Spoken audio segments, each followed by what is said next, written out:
Welcome to a journey back in time, to a city that hummed with the quiet energy of creation and commerce. Today, we explore the very foundations of modern finance, built within the elegant streets of Renaissance Florence. If you find yourself drawn to these moments of calm and historical discovery, please consider subscribing to our channel so you can join us for many more peaceful explorations. And if you're comfortable sharing, we'd be delighted to know where in the world you're experiencing this calm tonight. A little note in the comments below would be wonderful. Florence, in the 15th century, was more than just a city of breathtaking art and architecture. It was a crucible of innovation, a vibrant marketplace where ideas and fortunes were exchanged with equal fervor. At its heart lay a burgeoning system of trade, a sophisticated network that demanded a new kind of order, a language of numbers that could capture the intricate dance of profit and loss. It was here, amidst the intellectual ferment of the Renaissance, that the seeds of modern banking were sown, nurtured by families whose names would become synonymous with wealth, power, and unparalleled patronage. Imagine the scene: the sun, a gentle caress on the terracotta rooftops, filtering through arched windows into rooms filled with the scent of beeswax and aged parchment. The air itself seemed to vibrate with a quiet, focused intensity. This was the domain of the Florentine banker, a figure of growing importance, whose profession was rapidly evolving from simple money lending to a complex management of capital. And at the forefront of this evolution stood the Medici, a dynasty that would not only shape the political landscape of Florence, but would fundamentally transform the way business was conducted. The very architecture of their establishments spoke of this newfound order. Unlike the boisterous marketplaces, these were places of quiet deliberation. Stone facades, solid and reassuring, housed interiors designed for precision. Vaulted ceilings, perhaps echoing the grandeur of the cathedrals, lent an air of gravitas, while sturdy wooden desks, polished by generations of use, awaited the diligent hand. These were not merely offices, they were sanctuaries of financial acumen, where the abstract concept of wealth was meticulously catalogued and managed. And what a meticulous process it was. The true revolution, the quiet hum that underpins so much of our modern economic life, was the development of double-entry bookkeeping. Gone were the days of scattered notes and informal tallies. Now, every transaction was a carefully balanced equation. Picture a skilled scribe, quill in hand, the fine tip gliding across the smooth surface of a ledger. The gentle scratch, scratch, scratch was the sound of order being imposed upon the chaos of commerce. For every debit there was a corresponding credit, a perfect symmetry that brought clarity and control.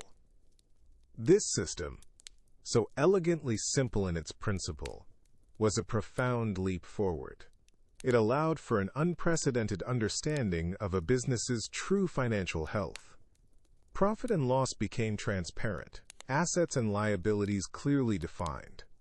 It was a system built on logic, on the inherent orderliness of numbers, and it brought a profound sense of calm to the often turbulent world of finance. The ledger, in its neat columns and rows, was a testament to human ingenuity, a tool that transformed speculation into informed calculation. The Medici, in particular, embraced this innovation with characteristic foresight. Their vast enterprise, stretching across Europe, required a robust and reliable accounting system. Double-entry bookkeeping provided that, allowing them to monitor their investments, manage their loans, and ultimately, to fuel their extraordinary ventures. It was the invisible scaffolding that supported their immense wealth, enabling them to operate with a degree of sophistication that left their competitors in awe. But the story of Renaissance banking is not solely about ledgers and profit margins. It is inextricably linked to the breathtaking flowering of art and culture that defined the era. The wealth generated by these meticulous financial practices was not hoarded. It was, in large part, reinvested, not just in further commerce, but in the very soul of Florence. The Medici, as unparalleled patrons, understood that true prosperity encompassed more than just material wealth. It included the enrichment of the human spirit. The same hands that meticulously balanced ledgers also commissioned masterpieces. The same minds that wrestled with complex financial instruments also fostered the genius of artists like Michelangelo and Leonardo da Vinci. The quiet scratching of quills found its echo in the chiseling of marble and the stroke of a painter's brush. This symbiotic relationship, where finance nurtured art and art, in turn elevated the city's prestige, created a cultural phenomenon that continues to inspire us centuries later. The order and discipline of the counting house inadvertently laid the groundwork for the sublime beauty that graced the Florentine skyline and filled its galleries. It was a testament to a civilization that valued both the practical and the profound, the tangible and the transcendent. Florence, a city then, as now, steeped in art and intellect, was also a crucible of commerce. Within its bustling heart, a family emerged, whose name would become synonymous with wealth, power, and a profound influence on the course of European history: the Medici. Their ascent was not born of noble lineage or military conquest, but from a far more subtle, yet equally potent force: the meticulous mastery of finance. The early Medici were shrewd merchants, their fortunes built on the foundations of trade. But it was their understanding of money itself, its flow, its multiplication, that truly set them apart. In an era where wealth was often tied to land or inherited titles, the Medici saw the boundless potential of capital, of liquid assets that could be reinvested, expanded, and directed. They observed the intricate dance of supply and demand, the ebb and flow of international markets, and with an almost scientific precision, they learned to navigate these currents. The physical spaces where this financial alchemy took place were more than mere counting houses. They were monuments to order and probity. Imagine the early Medici banks, solid stone structures, built to inspire confidence, their interiors hushed and purposeful. Sunlight, perhaps, filtered through high windows, illuminating polished wooden surfaces and the quiet industry of clerks. The air would have been thick, with the scent of parchment, ink, and the faint metallic tang of coins. Within these sanctuaries of commerce, a revolution was quietly taking place. The sheer volume of transactions, the complexity of loans, partnerships, and investments demanded a system that could bring order to chaos. It was in this fertile ground that the principles of double-entry bookkeeping began to take root and flourish under the Medici. This was not merely a new accounting method, it was a paradigm shift. Every debit had its corresponding credit, every transaction meticulously recorded in duplicate. The balance sheet, a snapshot of financial health, became a tool of unparalleled insight. Picture the scene: a skilled scribe, his brow furrowed in concentration, the quill moving with practiced grace across the vellum. The rhythmic scratch, scratch, scratch, a constant, almost meditative sound, underscoring the careful enumeration of every florin, every ducat. These ledgers were not just records of money. They were narratives of enterprise, testaments to diligence, and blueprints for future prosperity. The meticulous nature of these entries, the unwavering adherence to numerical truth, created a palpable sense of stability and control, a calm amidst the often turbulent world of medieval finance. This organizational prowess, this dedication to numerical accuracy, was the bedrock upon which the Medici built their empire. Their influence began to extend beyond the counting rooms. As their wealth grew, so too did their standing in Florentine society. They were not just lenders. They became patrons, investors in the very fabric of the city. The Medici's understanding of finance allowed them to perceive opportunities where others saw only risk. They extended credit not just to merchants, but to rulers, to municipalities, to the burgeoning enterprises that would define the Renaissance. Their financial network stretched across Europe, connecting cities, facilitating trade, and weaving a web of economic interdependence. This financial power translated into social and political influence. They could support promising artists, commission magnificent buildings, and fund expeditions, all while their ledgers simultaneously tracked the returns on these ventures. It was a symbiotic relationship, where art and commerce fed into each other, each enriching the other. The quiet order of the bank, the precise calculations in the ledgers, became the unseen engine driving the vibrant cultural explosion that was the Florentine Renaissance. The Medici ascendancy, therefore, was not just about accumulating wealth. It was about understanding the fundamental principles of value, of investment, and of the profound, transformative power of capital. Florence, a city synonymous with artistic brilliance and intellectual awakening, was also a crucible of financial innovation. Before the soaring domes and masterful frescoes graced its skyline, a more grounded, yet equally transformative force was at play. Trade. The foundations of the Republic were laid not just in civic pride, but in the steady flow of goods and the meticulous recording of their passage. From the outset, Florentine merchants understood the intrinsic value of organization. Their journeys, often perilous, demanded foresight and precision. Wool, silk, spices. These were the commodities that traversed the rugged terrain and sailed across the Mediterranean, connecting Florence to distant markets. Each transaction, no matter how small, represented a thread in the intricate tapestry of commerce. This was the fertile ground upon which early banking endeavors would sprout.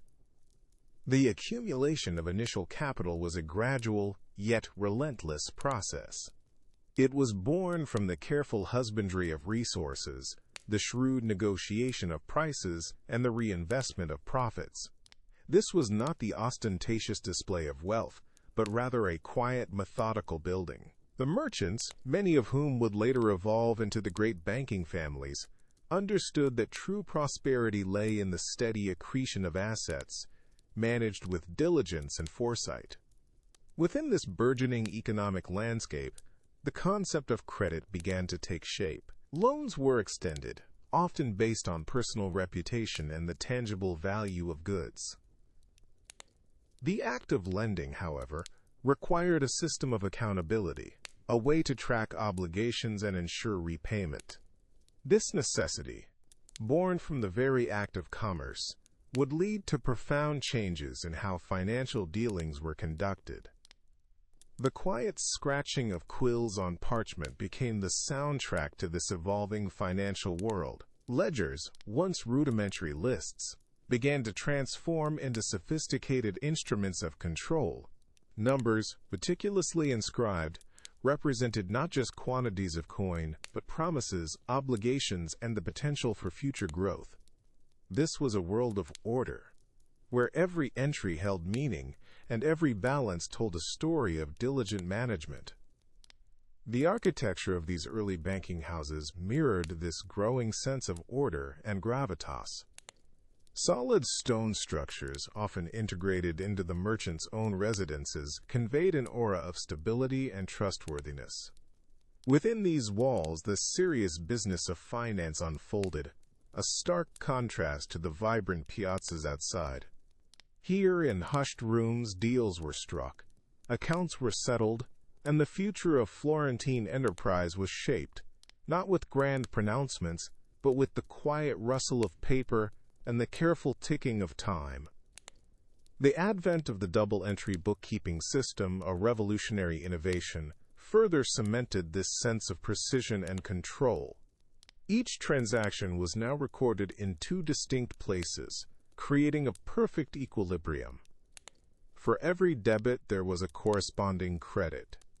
This elegant symmetry brought an unprecedented level of accuracy and transparency to financial dealings. It was a system that spoke of logic, of balance, and of an unwavering commitment to truth in numbers. The Medici, more than any other family, would master this new language of finance, transforming it from a mere accounting tool into a powerful engine of wealth creation. Their success was not accidental. It was a direct consequence of their embrace of order, their understanding of the power of meticulous record-keeping, and their ability to anticipate the needs of a dynamic and expanding economy. This was the bedrock upon which their empire of finance would be built, a testament to the enduring power of careful calculation and disciplined management. In the heart of Renaissance Florence, a city humming with trade and innovation, powerful guilds formed the bedrock of commerce. These were not mere associations. They were intricate networks, meticulously structured, each governing a specific craft or trade with an authority that shaped the city's economic landscape. From the wool merchants to the apothecaries, the stonemasons to the bankers, each guild operated with its own statutes, its own hierarchy, and its own profound influence. Within this organized framework, the Medici family, with their burgeoning banking enterprise, found fertile ground. Their rise was intricately tied to an astute understanding of these guild structures. They did not simply exist alongside them. They actively navigated and leveraged them, weaving their own financial threads into the very fabric of Florentine mercantile power. This mastery was not born of brute force, but of a deep, almost intuitive comprehension of the social and economic networks that bound the city together. Imagine the quiet intensity within a guild hall, the air thick with the scent of ink and parchment. Here, order was paramount. Ledgers, meticulously kept, documented every transaction, every membership, every regulation. The Medici, too, embraced this culture of order. Their own ledgers, far from being mere records of wealth, were testaments to a sophisticated system of financial management. This was the era that saw the quiet evolution of double-entry bookkeeping, a revolutionary method that brought an unprecedented level of clarity and accuracy to financial dealings. The rhythmic scratching of quills on parchment became the soundtrack to this burgeoning financial world. Each stroke of the pen was a precise act, detailing debits and credits, assets and liabilities. This methodical approach, this dedication to numerical order, was not simply about tracking money. It was about understanding its flow, its potential, its power. The Medici's embrace of such systems allowed them to gain insights into the economic pulse of not just Florence, but of the wider world with which they traded. The architecture of the early banks reflected this same commitment to order and security. Solid stone buildings, often situated in prominent piazzas, projected an image of stability and trust. Within their walls, vaults guarded precious assets, while counting rooms buzzed with the quiet industry of clerks and financiers. These were spaces designed for the careful management of capital, where every ducat was accounted for, and every loan meticulously recorded. The Medici's financial acumen allowed them to transcend the role of mere moneylenders. They became patrons, their wealth fueling a cultural explosion that would define the Renaissance. The very art and architecture that we associate with this golden age were, in large part, funded by the profits generated through their banking operations. Masterpieces that adorn churches and palaces, the very aesthetic of a revitalized Florence, owed a significant debt to the disciplined world of finance. This was a symbiotic relationship. The guilds provided the structure and the networks for trade, while the Medici provided the capital and the financial expertise to propel that trade to new heights. Their ability to understand and manage complex financial instruments, coupled with their deep connections within the guild system, allowed them to exert an influence that extended far beyond the walls of their banks. They were not just financiers. They were architects of an economic and cultural revolution, their legacy etched not only in the grand buildings of Florence, but in the very way wealth was understood and managed. The quiet order of the ledger, the precise stroke of the quill, these were the tools that built an empire and funded a golden age. The rhythmic scratch of quill on parchment, a sound that, for centuries, signified the meticulous ordering of commerce. As the Renaissance bloomed, so too did the complexity of its trade. Florence, a vibrant hub of artistry and enterprise, found itself at the forefront of this evolution. The burgeoning wealth generated by merchants and bankers demanded a more sophisticated approach to tracking its flow. Early methods of accounting, though functional for simpler times, began to buckle under the strain of increasingly intricate transactions. The sheer volume of goods exchanged, the diverse range of creditors and debtors, and the growing scale of international trade created a labyrinth of figures that were prone to error and ambiguity. A need for clarity, for a system that could provide an unwavering record, began to emerge. This was not merely a matter of convenience. It was a fundamental requirement for the stability and growth of commerce. Without accurate accounting, the very foundations of trust upon which these financial empires were built could crumble. Miscalculations could lead to ruin, disputes could fester, and the careful orchestration of capital, so vital to the era's flourishing arts and sciences, would be jeopardized. Enter the banking houses. Structures of stone and marble, often mirroring the solid permanence of the ledgers within. These were not just places of business. They were temples of fiscal order. Within their walls, a quiet revolution was underway, driven by the relentless pursuit of precision. The challenge was to devise a system that not only recorded every transaction, but also ensured its accuracy through an inherent self-checking mechanism. The answer, when it arrived, was elegant in its simplicity and profound in its impact.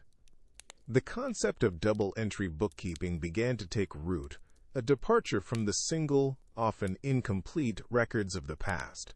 This new methodology recognized that every financial event had two sides, a debit and a credit. For every sum that entered an account, a corresponding sum had to leave another. Imagine the scene, a banker, his brow furrowed in concentration, dipping his quill into ink. Each stroke was deliberate, each figure carefully considered. The ledger, a weighty tome, became a mirror reflecting the intricate dance of finance. One page might detail the sale of Florentine wool to a Flemish merchant, recorded as a credit to the sales account and a debit to the accounts receivable. Another might capture the payment of wages to artisans, a debit to expenses, and a credit to cash. This binary system provided an unprecedented level of control. If the totals of the debits and credits did not balance, it was an immediate signal of an error. The accountant, guided by the numerical harmony of the system, could then meticulously retrace their steps, identifying and correcting the discrepancy. This inherent self-correction built a bulwark against the chaos of unchecked numbers, fostering an environment of trust and reliability. The Medici family, perhaps the most prominent financiers of the Renaissance, were instrumental in not only adopting but also refining these sophisticated accounting practices. Their vast network of operations, spanning across Europe, necessitated a system that could provide a clear and comprehensive overview of their immense wealth. The orderliness of their ledgers was a direct reflection of the order they sought to impose upon the volatile world of finance. The calm, deliberate process of bookkeeping was more than just a tedious chore. It was the engine that powered the Renaissance itself. The surplus capital meticulously accounted for, meticulously managed, flowed outwards, nurturing the seeds of artistic and intellectual innovation. The very paintings that adorn museums today, the architectural marvels that define Florence, owe a debt to the quiet scratching of quills, to the diligent application of double-entry bookkeeping. It was a system that brought order to the abstract language of numbers, enabling the tangible flourishing of a golden age. This demand for precision, born out of necessity, ultimately became a cornerstone of modern financial practice, a silent testament to the power of meticulous record-keeping. In the bustling heart of the Renaissance, where artistic genius and financial acumen intertwined, a quiet revolution was taking place within the ledgers of Florence. This was an era of burgeoning trade, of vast fortunes built and meticulously managed, and at the forefront of this financial transformation stood Luca Pacioli, a Franciscan friar and a distinguished mathematician. His contribution, though perhaps less visually striking than the frescoes adorning Florentine chapels, was no less profound. Pacioli, a man deeply immersed in the intellectual currents of his time, recognized the inherent complexities of commerce. Merchants were increasingly engaged in intricate transactions, their financial lives a tapestry woven with credits, debits, assets, and liabilities. To navigate this complexity, a system of unparalleled clarity was needed, a method that could capture the full picture of a business's financial health. It was this need that inspired Pacioli's seminal work, Summa de Arithmetica, Geometria, Proportioni et Proporzionalità, published in 1494. Within this comprehensive treatise, Pacioli dedicated a significant section to the art and science of accounting, formally codifying what we now recognize as the double-entry bookkeeping system. This was not an invention born from a single stroke of genius, but rather a distillation and articulation of practices already in use by Florentine merchants, including the esteemed Medici family. Pacioli, however, elevated these practices, presenting them with a mathematician's precision and a scholar's clarity. The essence of double-entry bookkeeping lies in its elegant duality. Every financial transaction, whether a sale, a purchase, or a payment, is recorded in at least two separate accounts. For every debit, there must be a corresponding credit of equal value. This fundamental principle ensured that the books always balanced, creating a self-checking mechanism that fostered accuracy and eliminated errors. Imagine the quiet scratching of quills on parchment, each stroke meticulously recording a financial event, building a narrative of the business's progress. Pacioli's system provided a framework for understanding the flow of money with unprecedented detail. It allowed merchants to track not only their income and expenses, but also their assets and liabilities. The ledger became more than just a record of transactions. It transformed into a sophisticated tool for analysis, offering insights into profitability, solvency, and overall financial performance. This newfound order brought a sense of calm to the often chaotic world of commerce, a predictable rhythm to the ebb and flow of capital. The architecture of the early Florentine banks, with their solid stone facades and secure vaults, mirrored the security and order that Pacioli's system brought to financial management. These institutions, where capital was gathered, lent, and invested, were the engines of the Renaissance economy. The meticulous record-keeping facilitated by double-entry bookkeeping allowed these banks to operate with a level of trust and transparency that was essential for their success. It was within these walls, amidst the scent of ink and aging paper, that fortunes were managed and the seeds of future prosperity were sown. The impact of Pacioli's formalization extended far beyond the immediate needs of merchants and bankers. This systematic approach to financial record-keeping laid the groundwork for modern accounting practices. It provided the essential tools for businesses to grow, to secure investment, and to plan for the future with greater confidence. The orderliness of numbers, meticulously arranged in debits and credits, became a language that spoke of stability and sound management, a quiet testament to the power of structured thought. Furthermore, the wealth generated and managed through these sophisticated financial systems directly fueled the artistic and cultural explosion of the Renaissance. The patronage of the arts, a hallmark of this era, was made possible by the financial stability and surplus that disciplined bookkeeping provided. The very same ledgers that tracked the cost of wool shipments and the interest on loans also indirectly funded the creation of masterpieces that continue to inspire centuries later. The quiet scratching of quills on parchment, therefore, was not merely about numbers. It was about the creation of a world where finance and culture were inextricably linked, a testament to the enduring power of order and foresight. The very essence of early banking, particularly within the opulent world of the Medici, resided not in abstract concepts, but in the tangible reality of the ledgers. These were not ephemeral digital records, but substantial objects, crafted with immense care and demanding of unwavering attention. Consider the parchment. Sourced from carefully prepared animal skins, it offered a surface both durable and receptive. Each sheet represented a significant investment of labor, from the initial preparation of the hide to its smooth, even finish. Upon this foundation, the meticulous work of the bookkeepers unfolded. The ink, too, was a product of careful alchemy, often derived from natural sources like oak galls or soot. It was mixed with binders to achieve a rich, consistent hue. This was not ink that would fade easily, but a substance intended to endure, to preserve the financial transactions of generations. Its deep, dark lines would stand in stark contrast to the pale parchment, a testament to the clarity and precision demanded by the profession. And then, the handwriting. Each entry was a testament to the skill and dedication of the scribe.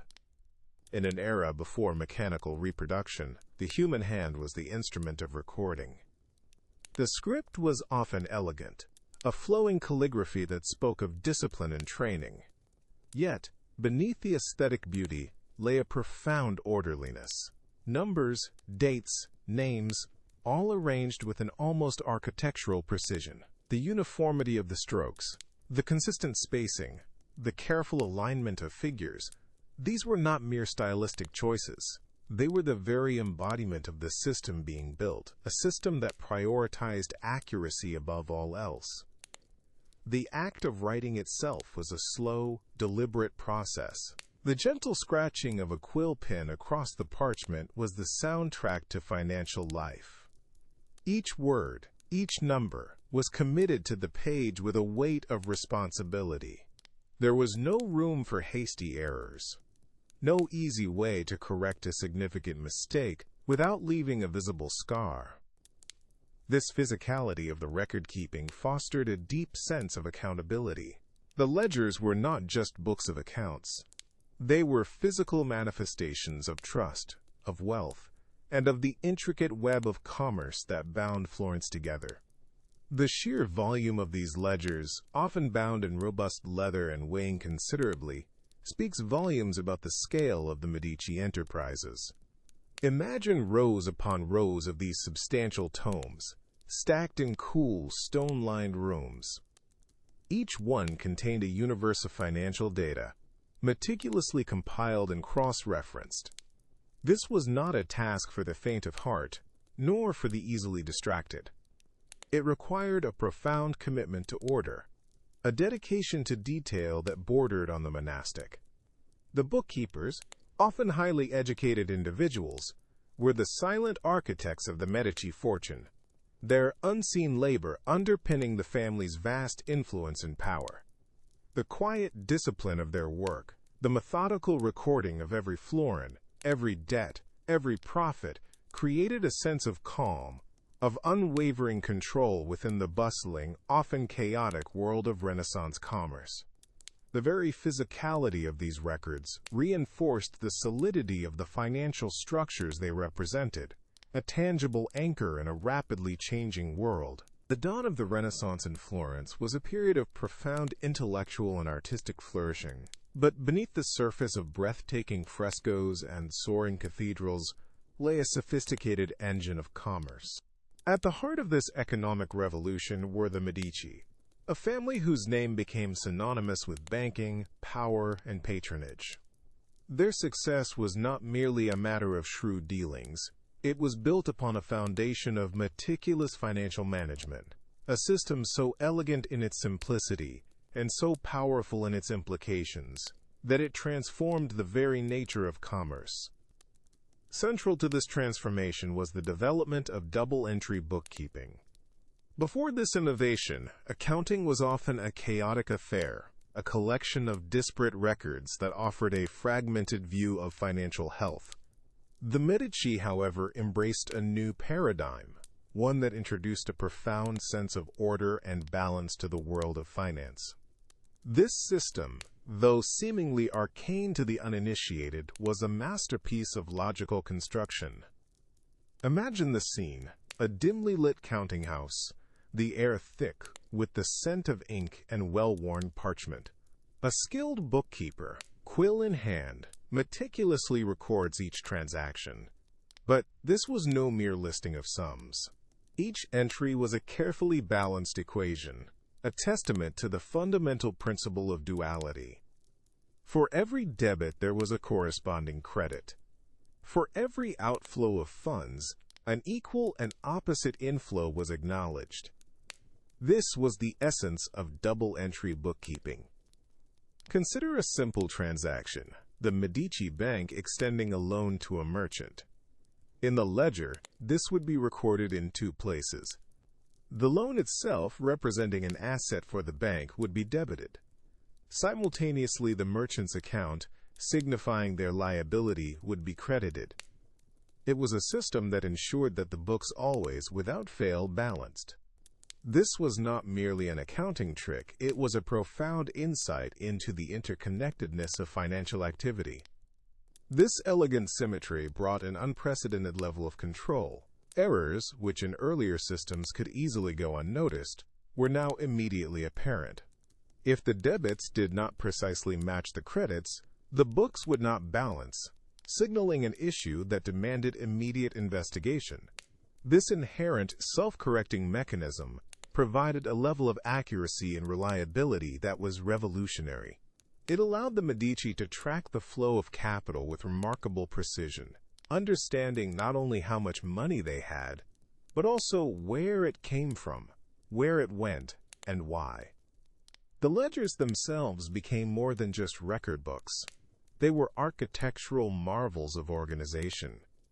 Each page was a tableau of financial order, with columns meticulously ruled, entries neatly inscribed, and the entire edifice built upon the unwavering logic of debits and credits. This was a system that fostered not just financial acumen, but also a deep appreciation for the inherent order and predictability that numbers could provide. This newfound financial control was not an end in itself. For the Medici, it was the engine that powered their ambitions. The profits generated through their banking activities provided the capital that fueled their ventures into trade, industry, and, most famously, the arts.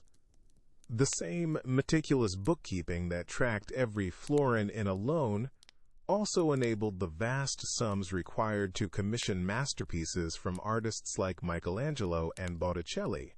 The order and discipline of the ledger found its echo in the ordered beauty of Renaissance art and architecture. The double-entry system, therefore, was more than just an accounting innovation. It was a cultural force. It instilled a discipline of thought, a rigor of analysis, and a commitment to verifiable truth that permeated many aspects of Florentine life.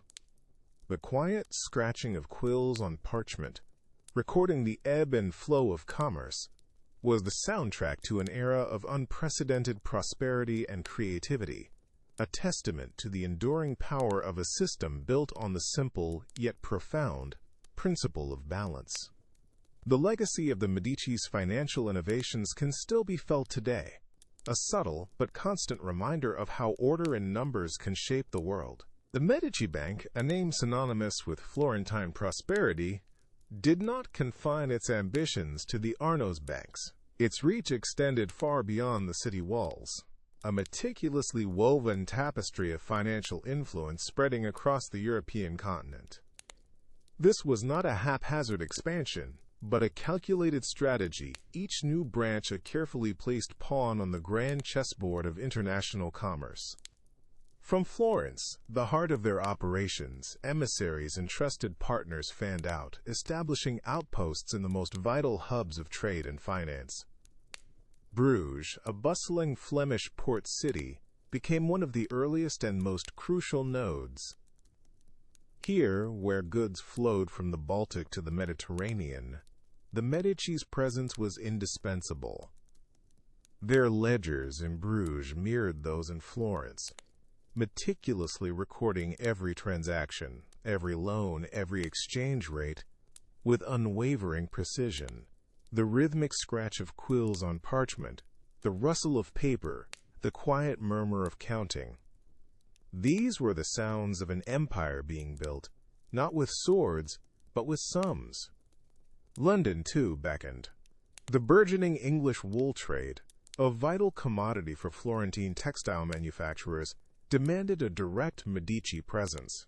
A branch was established, a Florentine anchor in the English capital, facilitating trade, managing currency conversions, and extending credit to English merchants.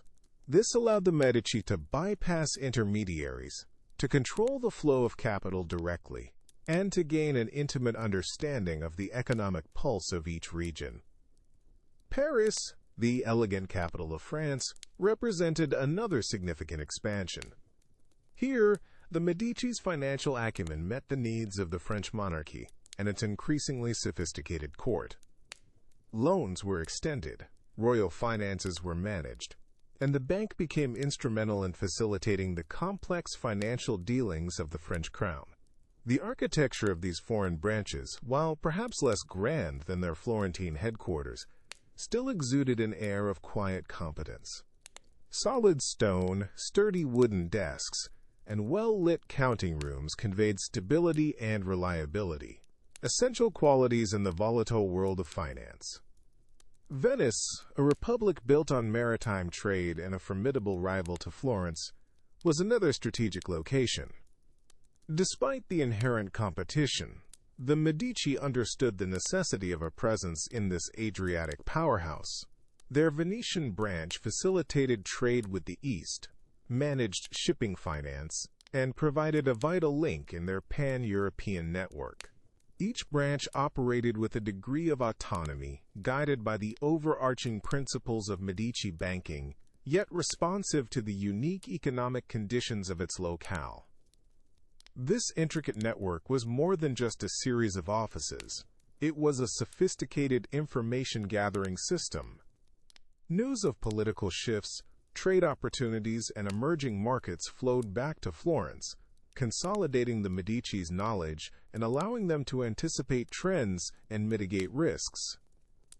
The ledgers, those unassuming volumes of ink and parchment, became repositories of invaluable intelligence.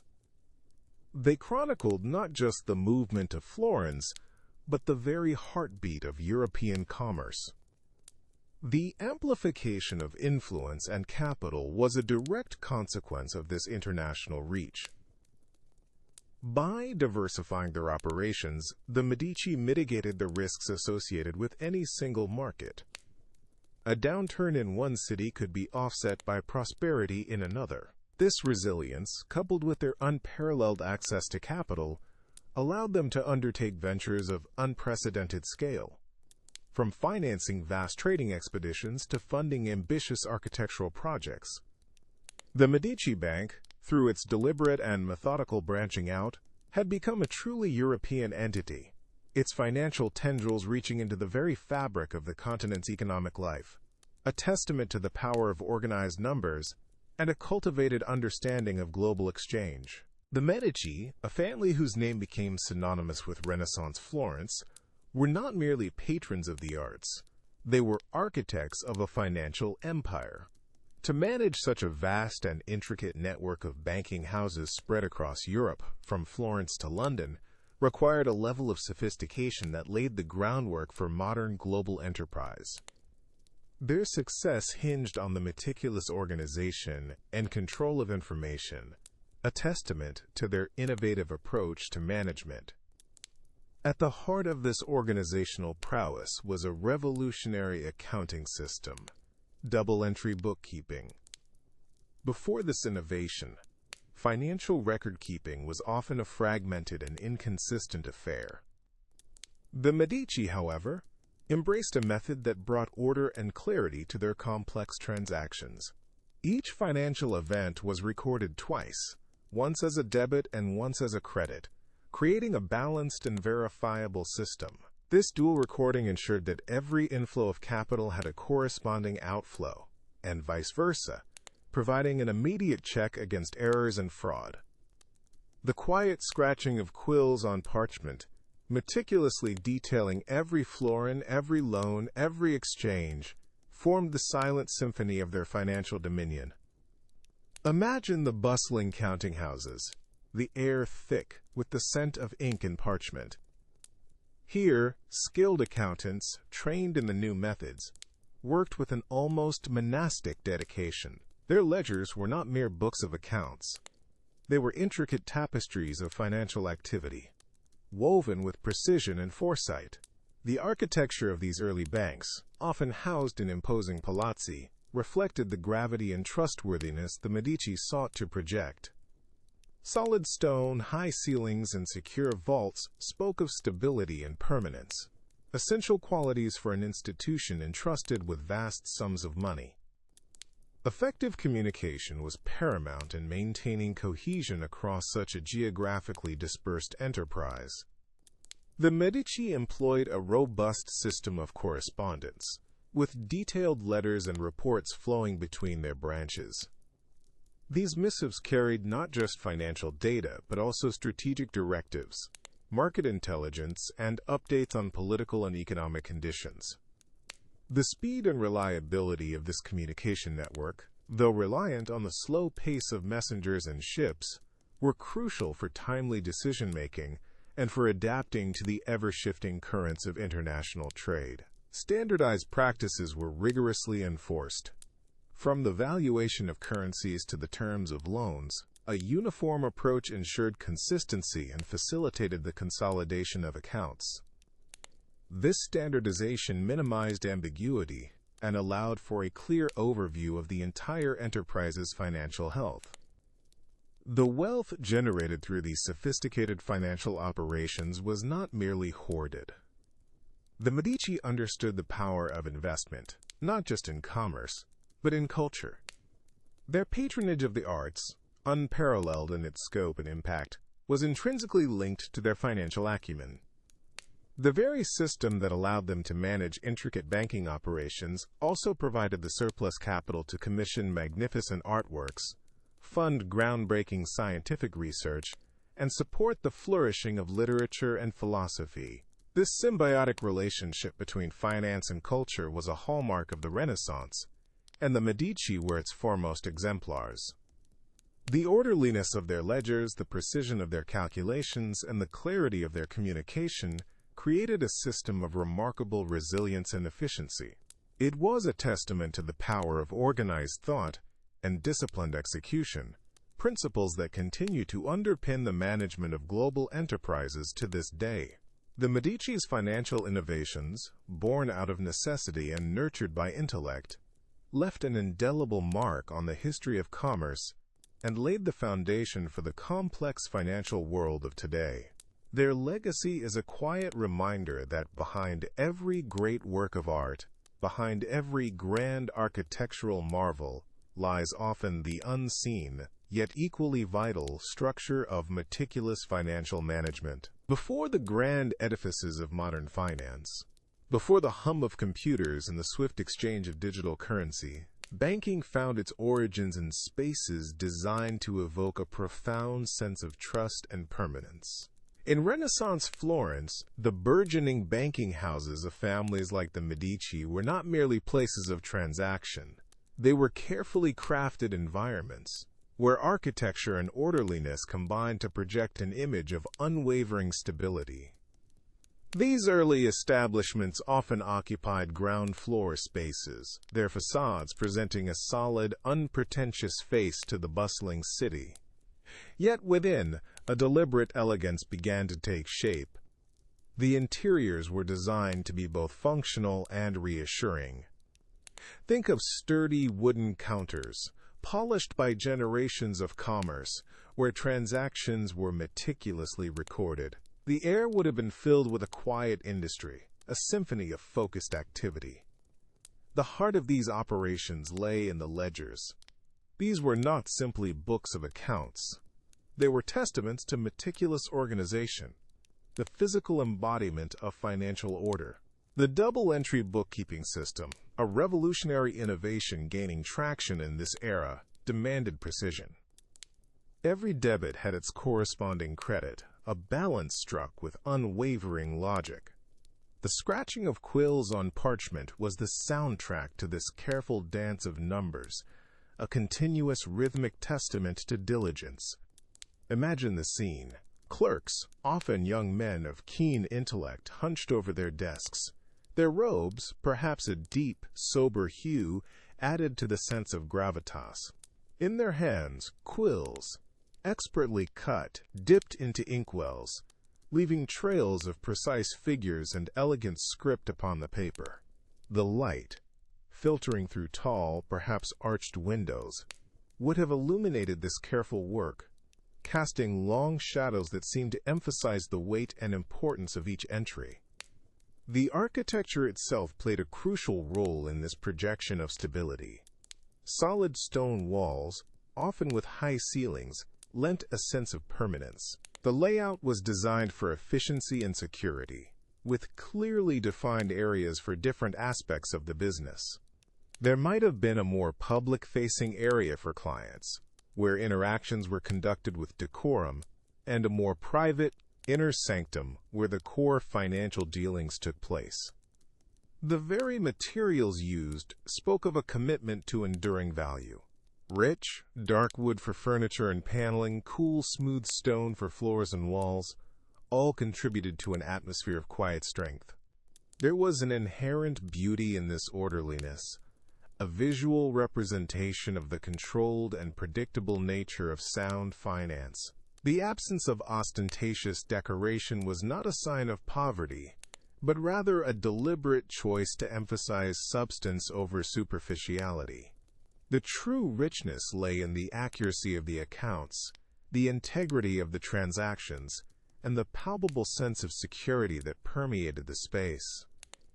These banking houses were the engines of a new era, facilitating trade, investment, and the growth of wealth, and the wealth they generated was, in turn, channeled into other avenues of human endeavor. The patronage of the arts, a hallmark of the Renaissance, was deeply intertwined with the success of these financial institutions. The very stability and order that defined their banking practices allowed for the flourishing of creativity and culture, demonstrating a symbiotic relationship between commerce and the enrichment of society. The quiet rustle of ledgers in a Florentine bank, therefore, was not just about money. It was about the foundation upon which a vibrant cultural landscape could be built. The very architecture of the Medici banks spoke of their purpose, to house and protect wealth. These were not mere marketplaces, they were fortresses of finance. Solid stone walls, often unadorned and imposing, formed the outer shell, a deliberate statement of security. Within, the layout was meticulously planned to control access and maintain order. Imagine entering through a heavy, often reinforced door into a space that prioritized discretion. The primary areas for conducting business were typically located on the ground floor, accessible to clients and essential personnel. These spaces were designed to be functional, yet convey an aura of gravitas. Natural light was often filtered, creating an atmosphere of subdued importance, rather than ostentatious display. Beyond the public-facing areas lay the inner sanctums, where the true work of financial management took place. Access to these inner chambers was strictly controlled.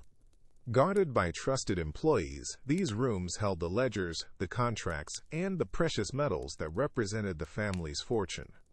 The physical separation served as a crucial layer of security, minimizing the risk of unauthorized access to sensitive documents and cash. The detailed record-keeping, the bedrock of the Medici's financial success, was itself a security measure.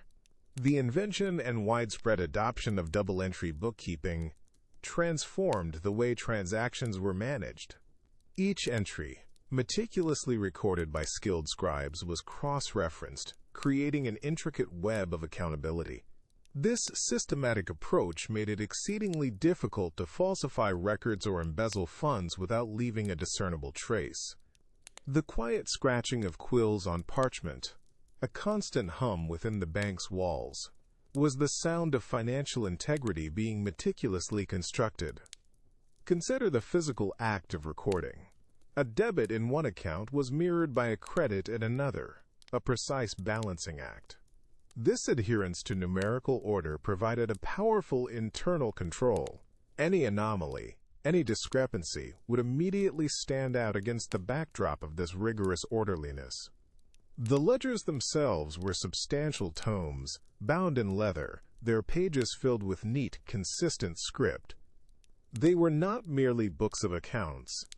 They were testaments to diligence and a sophisticated understanding of financial flow. The vaults, often situated in secure, subterranean locations, were the ultimate repositories of physical wealth. These were not simply rooms with safes. They were engineered spaces, designed to withstand attempts at intrusion. Thick walls, reinforced doors, and sophisticated locking mechanisms were employed. The very concept of a vault, a secure space dedicated to safeguarding valuables, was integral to the operational security of these early financial institutions.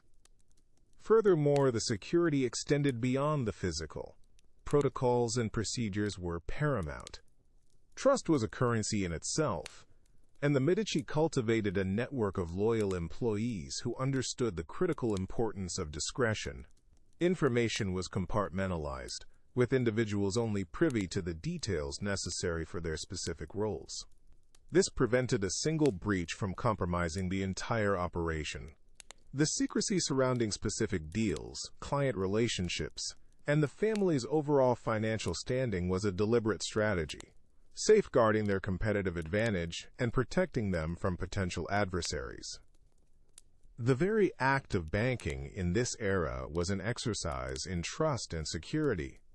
The Medici, more than any other family, understood that the integrity of their financial operations depended on a multi-layered approach, encompassing robust architecture, meticulous record-keeping, and a culture of unwavering discretion.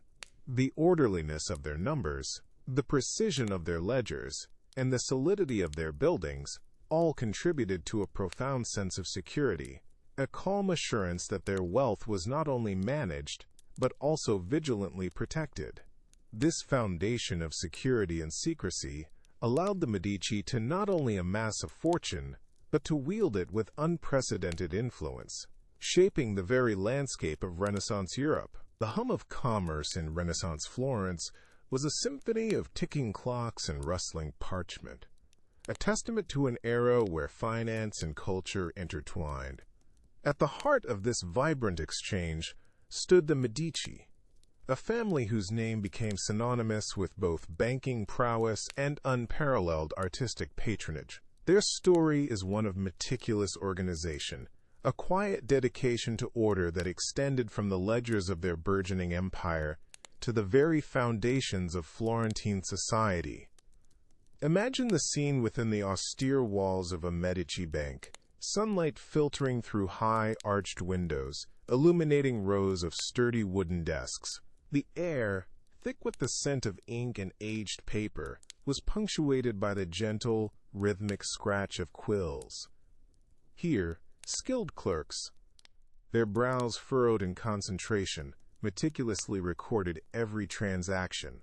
Each entry, a precise articulation of debits and credits, was a building block in the vast financial edifice the Medici were constructing. This was not merely accounting, it was the very architecture of wealth, built with an almost obsessive attention to detail. The innovation that truly revolutionized this meticulous record-keeping was the double-entry bookkeeping system. It was a revelation in its elegant simplicity, a method that ensured balance and transparency. Every financial movement was accounted for twice, once as a debit and once as a credit, creating a closed loop, a perfect equilibrium. This system, born from the practical necessity of managing complex transactions, brought an unprecedented level of order and accountability to the world of finance. It was a testament to the Renaissance mind, seeking to understand and control the flow of capital with logic and precision. The ledgers, filled with these balanced entries, were more than just records. They were visual representations of stability, a quiet testament to the power of organized numbers. This financial acumen, this mastery of the intricate dance of money, provided the Medici with a unique advantage. Florence, already a hub of artistic and intellectual ferment, became fertile ground for their ambition. But their vision extended beyond mere profit. The wealth generated within those hushed banking halls was not simply accumulated. It was strategically deployed, transforming into a powerful engine of cultural advancement. The Medici became pioneers of a new kind of investment, an investment in beauty, in knowledge, in the very soul of the city. They understood that the flourishing of the arts and sciences was not a frivolous pursuit, but an essential component of a vibrant and respected society. This was patronage in its most sophisticated form, a deliberate and calculated decision to channel financial resources into the creation of enduring masterpieces. Think of the magnificent palazzi that began to rise across Florence, their facades a testament to architectural innovation and refined taste. These were not simply residences for the wealthy. They were statements of power, of cultural influence, and of a deep appreciation for aesthetic excellence.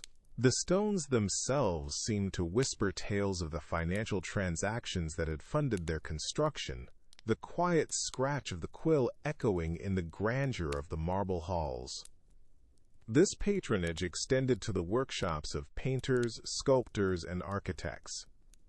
From the grand commissions that adorned public spaces to the intimate portraits that captured the likeness of Florentine society, the Medici's financial backing made it possible for artists to dedicate their lives to their craft. They provided not only the means but also the encouragement, fostering an environment where creativity could thrive. Imagine a young Michelangelo, his hands stained with pigment, receiving a commission from Lorenzo de' Medici. It was a moment where the disciplined world of finance directly fueled the boundless realm of artistic imagination. The Medici banking system, with its emphasis on order, balance, and meticulous record-keeping, provided the bedrock upon which this cultural revolution was built. The quiet hum of their ledgers was the unseen force that allowed Florence to blossom into the cradle of the Renaissance, a city where the pursuit of wealth and the pursuit of beauty walked hand in hand, forever changing the course of Western civilization. The hum of Florence, a city awakening to a new era, was not solely the melody of artisans at work or the murmur of market vendors. Beneath this vibrant tapestry lay a more measured, yet equally potent rhythm, the quiet precision of finance. The Medici, more than mere merchants, were architects of an economic system that would reshape not only Florence, but the very concept of wealth. Their success was not born of haphazard fortune, but of meticulous order, a profound understanding of numbers that flowed through the ledgers like a lifeblood. Imagine the scene, the hushed interior of a Medici bank, bathed in the soft light filtering through arched windows. The air, thick with the scent of aged parchment and ink, carried the faint, rhythmic scratching of quills. This was the sound of meticulous record-keeping, the very foundation upon which their empire was built. The invention, or at least the widespread adoption and refinement of double-entry bookkeeping, transformed the chaotic flux of commerce into an elegant, balanced equation. Every debit had its corresponding credit, every transaction a clear, traceable path. This system, so profoundly ordered, brought a sense of calm and control to the often turbulent world of trade. It was a testament to the belief that even the most complex financial dealings could be rendered comprehensible through diligent calculation and precise notation. This deep-seated respect for order extended beyond the realm of numbers. The architecture of the early banks themselves reflected this ethos. Solid, imposing structures, often built with a restrained yet powerful aesthetic, spoke of stability and enduring value. These were not ostentatious displays of wealth, but rather statements of gravitas and reliability. They were spaces designed for serious business, where trust was paramount, and where the tangible solidity of stone mirrored the perceived solidity of the financial instruments being managed within. Within these walls, fortunes were not merely amassed, they were carefully cultivated, managed with a discipline that bordered on the monastic. But the story of Medici finance is incomplete without acknowledging its most magnificent output, the flourishing of Renaissance culture. The profits, so diligently accrued and meticulously accounted for, were not hoarded away. Instead, they became a powerful catalyst, a golden stream that fed the fertile ground of artistic and intellectual endeavor. This was a deliberate and sophisticated act of patronage, a recognition that true wealth lay not just in coin, but in the enduring legacy of human creativity. The Medici understood that art and architecture were more than mere adornments. They were statements of power, expressions of civic pride, and vehicles for the dissemination of ideas, commissioning magnificent chapels, funding ambitious architectural projects that would redefine the Florentine skyline, and supporting the creation of breathtaking sculptures and paintings. These were not acts of charity, but strategic investments in the cultural capital of their city, and by extension their own prestige. The quiet scratching of quills in the bank was echoed in the vibrant hues of a fresco, the chiseled perfection of a marble statue, the soaring arches of a newly erected palazzo. This created a symbiotic relationship, a beautiful dance between wealth and creativity. The financial acumen of the Medici provided the essential resources, the very sustenance for artists, architects, and scholars to pursue their visions. In return, these cultural achievements reflected glory back upon their patrons, solidifying their reputation and leaving an indelible mark on history. The orderliness of the ledgers, the balance of the accounts, found its grandest expression in the harmonious proportions of a Renaissance masterpiece. The very act of managing wealth with such precision enabled the creation of beauty that transcended mere material value, transforming Florence into a beacon of human achievement, a testament to the profound and enduring connection between the quantifiable world of finance and the immeasurable realm of culture. The Medici Bank, a titan of Florentine finance, was more than a repository of wealth.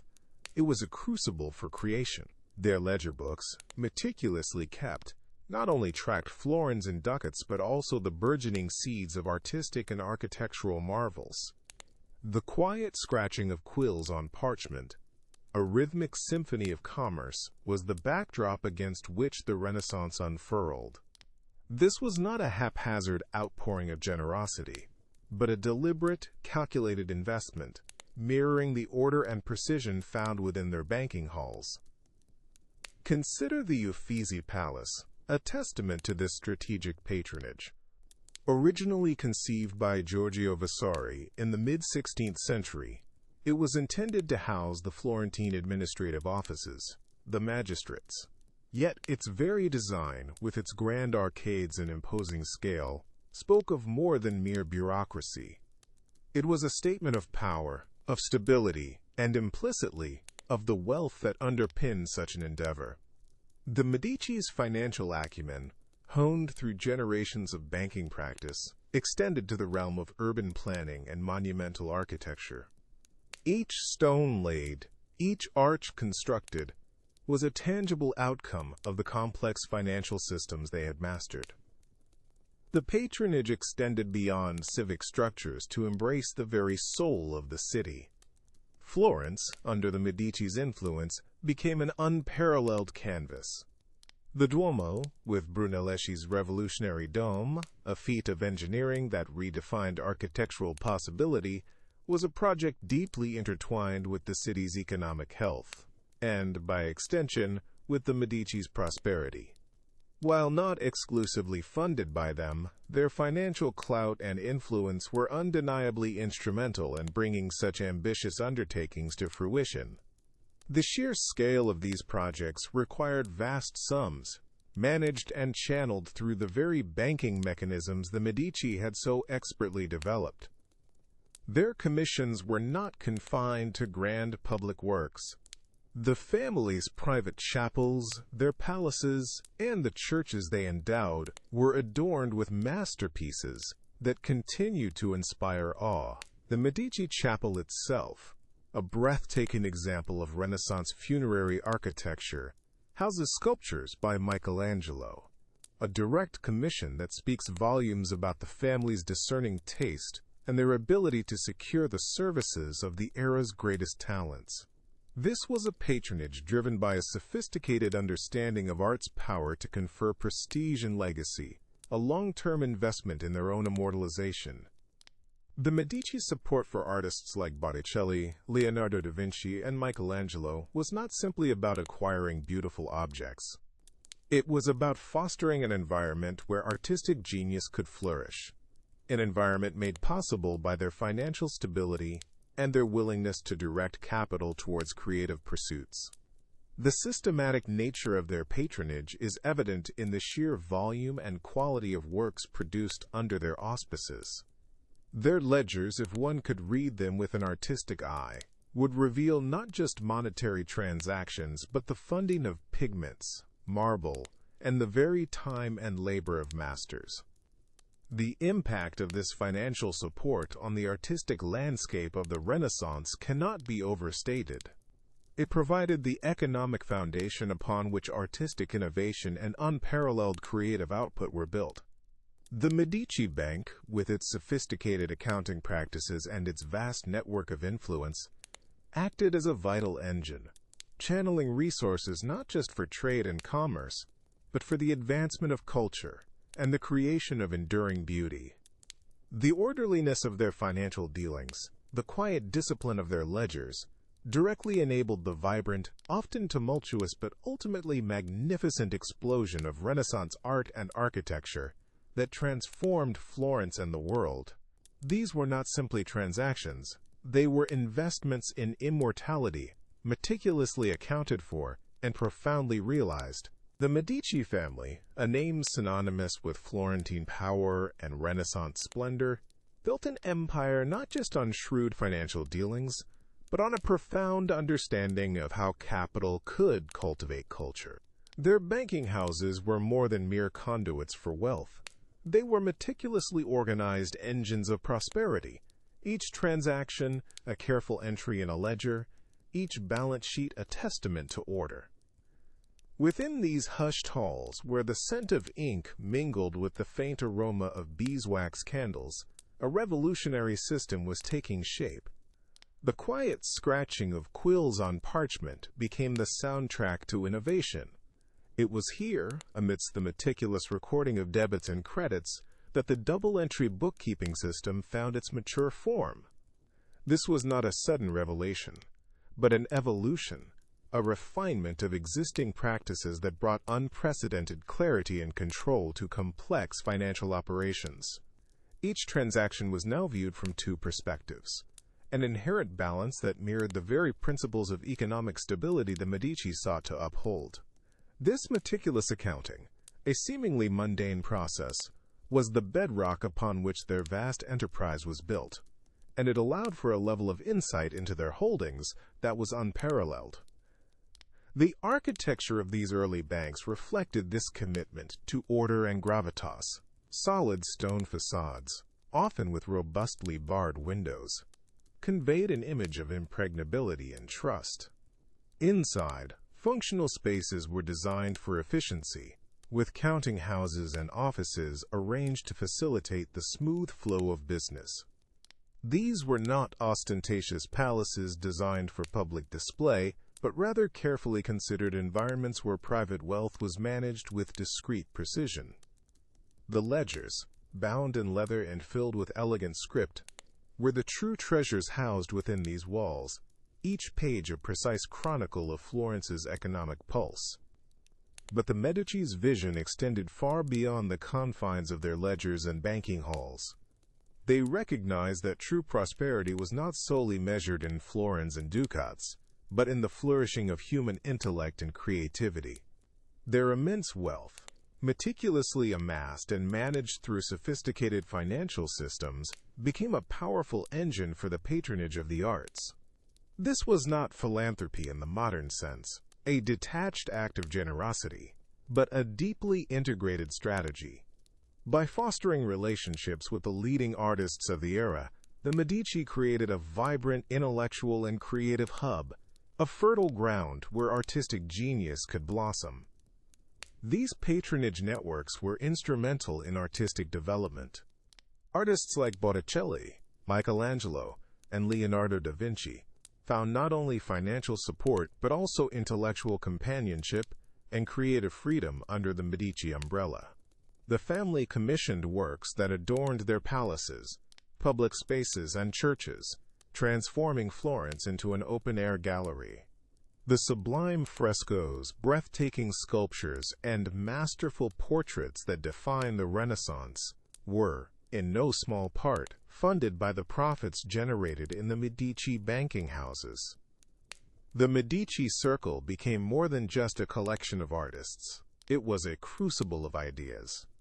Scholars, poets, philosophers, and artists converged, their conversations and collaborations sparking new directions in thought and expression. This cross-pollination of disciplines, facilitated by the Medici's discerning taste and financial backing, was a hallmark of the Florentine Renaissance. The careful allocation of resources, the precise management of funds, allowed for the cultivation of this extraordinary artistic and intellectual flowering. The orderliness of their financial systems created the stable platform upon which the vibrant, often chaotic energy of artistic creation could thrive, leaving an indelible mark on the course of Western civilization. In the heart of Renaissance Florence, amidst the vibrant tapestry of art and commerce, a quiet revolution was unfolding within the hallowed halls of the Medici banks. This was a world built not on grand pronouncements, but on the meticulous order of numbers, the elegant dance of debits and credits. At the very core of this intricate financial engine stood the scribes, the unsung heroes whose diligent work formed the bedrock of the Medici's formidable wealth. These were not mere clerks, they were custodians of capital, their steady hands guiding quills across parchment, transcribing the lifeblood of the bank. Each stroke was deliberate, each figure precisely formed, contributing to a symphony of data that allowed the Medici to navigate the complex currents of international trade and finance. Their task demanded an unwavering focus, a profound understanding of the nascent double-entry bookkeeping system that was transforming the way business was conducted. Imagine the scene. Rows of scribes, their faces illuminated by the soft glow of oil lamps, immersed in the quiet scratch of quills. The air would have been thick with the scent of ink and aged parchment, a testament to the tangible nature of wealth being recorded. Ledgers, bound in sturdy leather, lay open before them, their pages filled with columns of figures, dates, and descriptions. These were not chaotic scribbles, but meticulously organized records, each entry a critical piece of a larger, ever-evolving puzzle. The introduction of double-entry bookkeeping was a paradigm shift. It demanded a new level of precision, a systematic approach that ensured every transaction was recorded in at least 2 accounts. This ingenious method provided an immediate check on accuracy, a built-in mechanism for balancing the books. For the Medici, this meant unparalleled insight into their financial standing, allowing them to make informed decisions, manage risk, and identify opportunities with remarkable clarity. The scribe, armed with this powerful tool, became an indispensable architect of financial order. Their workspace was often a dedicated room within the bank, designed for efficiency and concentration. Sunlight would stream through high windows, casting geometric patterns on the polished stone floors. Shelves lined the walls, laden with scrolls and bound volumes, each meticulously catalogued. The very architecture of these early banks reflected the order and security that the Medici sought to project. Solid stone walls, imposing facades, and discreet entrances spoke of stability and trustworthiness, qualities that were mirrored in the precise records kept within. The scribes were privy to the inner workings of vast fortunes. They saw the flow of funds from distant lands, the investments in burgeoning industries, the loans extended to kings and popes. Their quiet diligence ensured that every ducat was accounted for, every debt acknowledged, every profit meticulously tallied. This constant vigilance allowed the Medici to maintain a level of financial control that was unprecedented for its time. Beyond the purely functional, the work of the scribe also fostered a culture of intellectual rigor. The discipline required to maintain these complex ledgers honed their minds, developing a keen eye for detail and a logical approach to problem solving. These were individuals who understood the power of information, who recognized that in the realm of finance, accuracy was not just a virtue but a necessity. The wealth generated by this meticulous financial management had a profound impact on Florentine society. It flowed outward, not only into trade and enterprise, but also into the vibrant artistic and intellectual flourishing of the Renaissance. The Medici, as patrons of the arts and sciences, used their financial acumen to foster a golden age of creativity. While the scribes toiled in quiet rooms, their work indirectly funded the masterpieces that would define an era. The very stability and prosperity that allowed artists like Leonardo da Vinci and Michelangelo to create their iconic works were, in part, a product of the disciplined financial stewardship overseen by these dedicated individuals. The quiet scratch of their quills, therefore, echoed in the marble halls of palaces and the vibrant hues of newly painted frescoes, a subtle yet undeniable testament to the power of organized finance. Within the hallowed halls of Florentine banking, an atmosphere of profound quietude reigned. This was not an empty silence, but a resonant stillness, punctuated by the delicate, rhythmic scratching of quills upon parchment. Each stroke of ink, a deliberate mark upon the ledger, contributed to the grand symphony of financial order. The air itself seemed to hum with concentration, a testament to the meticulous work of those who navigated the intricate currents of commerce and capital. Imagine the scene: vast rooms, perhaps inspired by the austere beauty of monastic scriptoria, where the pursuit of knowledge and the management of wealth converged. Sunlight, filtered through high, arched windows, illuminated the polished surfaces of heavy oak desks. Here the masters of finance, with their keen eyes and steady hands, engaged in the sacred ritual of record-keeping. The rustle of vellum, the soft thud of seals, and the ever-present whisper of the quill, these were the sounds that defined the heart of Renaissance banking. The double-entry bookkeeping system, a revolutionary invention born from the fertile minds of Florentine merchants, brought an unprecedented level of precision to financial transactions. It was a system built on logic, on balance, on the elegant dance of debits and credits. Each entry, meticulously recorded in duplicate, ensured transparency, and accounted for every florin that flowed through the bank's coffers. This was more than mere accounting. It was the architecture of economic stability, a meticulously crafted edifice of numbers designed to withstand the vagaries of fortune. The banking houses themselves were often imposing structures, reflecting the power and influence of their proprietors. Their stone facades, perhaps adorned with the family crest, spoke of permanence and trustworthiness. Inside, the layout was designed for efficiency and security. Vaults, deep and secure, held the precious metals and important documents. The offices where the ledgers were kept were spaces of quiet contemplation, where the weight of responsibility was matched by the clarity of the recorded figures. The orderliness of the shelves, lined with leather-bound volumes, mirrored the orderliness of the financial world they governed. This diligent work, this unwavering commitment to precision, was the engine that powered Florence's golden age. The wealth generated through these sophisticated banking systems was not merely hoarded. It was reinvested, not only in trade and enterprise, but also in the flourishing of the arts and sciences. The Medici family, preeminent among these banking dynasties, understood this symbiotic relationship.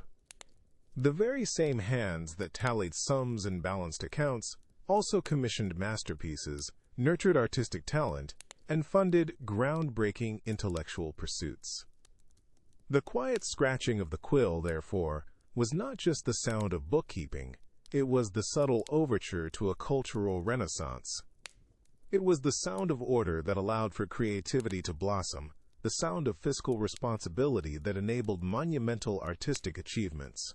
The beauty of a Botticelli, the architectural marvel of a Brunelleschi, the philosophical discourse of the Platonic Academy, all, in part, owed their existence to the diligent, disciplined work that unfolded within these hushed banking halls.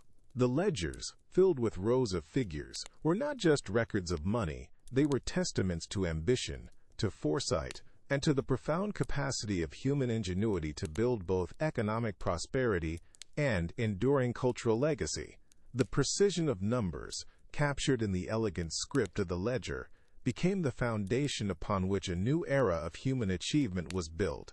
In the heart of Renaissance Florence, a revolution was taking place, not on the battlefield, but within the hushed halls of commerce. It was a revolution of numbers, of ledgers, and of a language meticulously crafted to govern the flow of wealth. The banking families, most notably the Medici, became architects of this new financial order, their enterprises built upon a foundation of precision and foresight. The very essence of their success lay in the development of a sophisticated vocabulary, a specialized lexicon born from the daily transactions and intricate dealings of the burgeoning banking world. This was not merely a collection of words. It was a system, a codified understanding that allowed for swift, unambiguous communication in a domain where even a single misplaced digit could have profound consequences. Terms like debit and credit, assets and liabilities, principal and interest, became the building blocks of financial discourse. They represented abstract concepts, yet their application was grounded in the tangible reality of coin and commodity. The orderliness of numbers became paramount. Within the grand, cool stone interiors of the early Florentine banks, the quiet scratching of quills on parchment was the dominant sound. Scribes with practiced hands meticulously recorded every inflow and outflow. These were not chaotic scribbles, but entries arranged with an almost architectural precision. Ledgers, bound in sturdy leather, were more than mere record books. They were testaments to the discipline and diligence that underpinned these financial empires.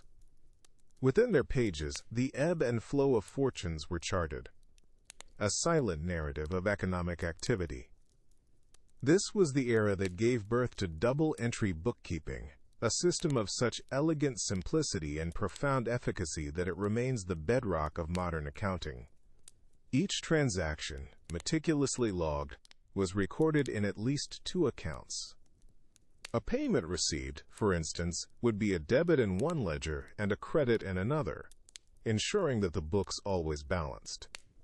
This inherent symmetry created a self-checking mechanism, a built-in safeguard against error and deception. It brought an unprecedented level of transparency and control to financial operations, transforming the management of capital from a speculative art into a quantifiable science. The architecture of these early banks mirrored the order and gravitas of their function. Solid, imposing structures, often adorned with the family crests of their proprietors, conveyed a sense of permanence and trust. Within these walls, the serious business of finance unfolded, a stark contrast to the vibrant artistic and intellectual ferment that characterized the broader Renaissance. Yet, the two were inextricably linked. For it was from the disciplined accumulation and management of wealth that the Medici and their contemporaries were able to become unparalleled patrons of the arts. The very financial systems they honed, the precision of their ledgers, and the efficiency of their transactions generated the surplus capital that fueled a cultural explosion. The quiet scratching of quills in the bank was, in a profound sense, the prelude to the vibrant strokes of a paintbrush, the chiseling of marble, and the composition of magnificent music. The orderliness of finance provided the fertile ground upon which the beauty and innovation of the Renaissance could flourish. This intricate interplay between the world of numbers and the world of art, between fiscal prudence and creative expression, defined the unique legacy of Florentine banking. It demonstrated that within the seemingly dry realm of finance lay the potential to cultivate and sustain the very essence of human creativity and cultural advancement. The hum of Florence, a city alive with Renaissance ambition, was underpinned by an intricate, almost silent rhythm. It was the rhythm of commerce, of exchange, and at its heart, the steady, predictable pulse of numbers. The logic of arithmetic, seemingly abstract, formed the very bedrock upon which the formidable edifice of banking was built. For institutions like the Medici, financial stability was not a matter of chance, but of meticulous order. Consider the ledger, a testament to this profound respect for order. Within its pages, every transaction, every debt, every credit was meticulously recorded. This was more than just bookkeeping. It was a visual representation of a complex, interconnected financial ecosystem. The careful strokes of a quill on parchment, the quiet scratching a constant reminder of the discipline required. Each entry was a piece of a grander puzzle, contributing to the overall clarity and predictability that was so essential. The innovation that truly revolutionized this world was the double-entry bookkeeping system. Imagine a world where a single transaction could be recorded only once, leaving ample room for ambiguity and error. The introduction of this dual recording, a debit and a corresponding credit, brought an unparalleled level of accuracy and transparency. It meant that for every sum that left one account, an equal sum entered another. This wasn't just good practice. It was a fundamental principle of balance, a mathematical certainty that ensured the integrity of the entire system. The ledgers became not just records, but elegant proofs of financial equilibrium. This inherent orderliness mirrored the very architecture of the banking houses themselves. These were not ostentatious palaces designed to impress with sheer grandeur, but rather solid, often austere structures that exuded an aura of trustworthiness and stability. Their thick stone walls, their secure vaults, their carefully planned interiors all spoke of a commitment to safeguarding wealth. The design itself was a statement.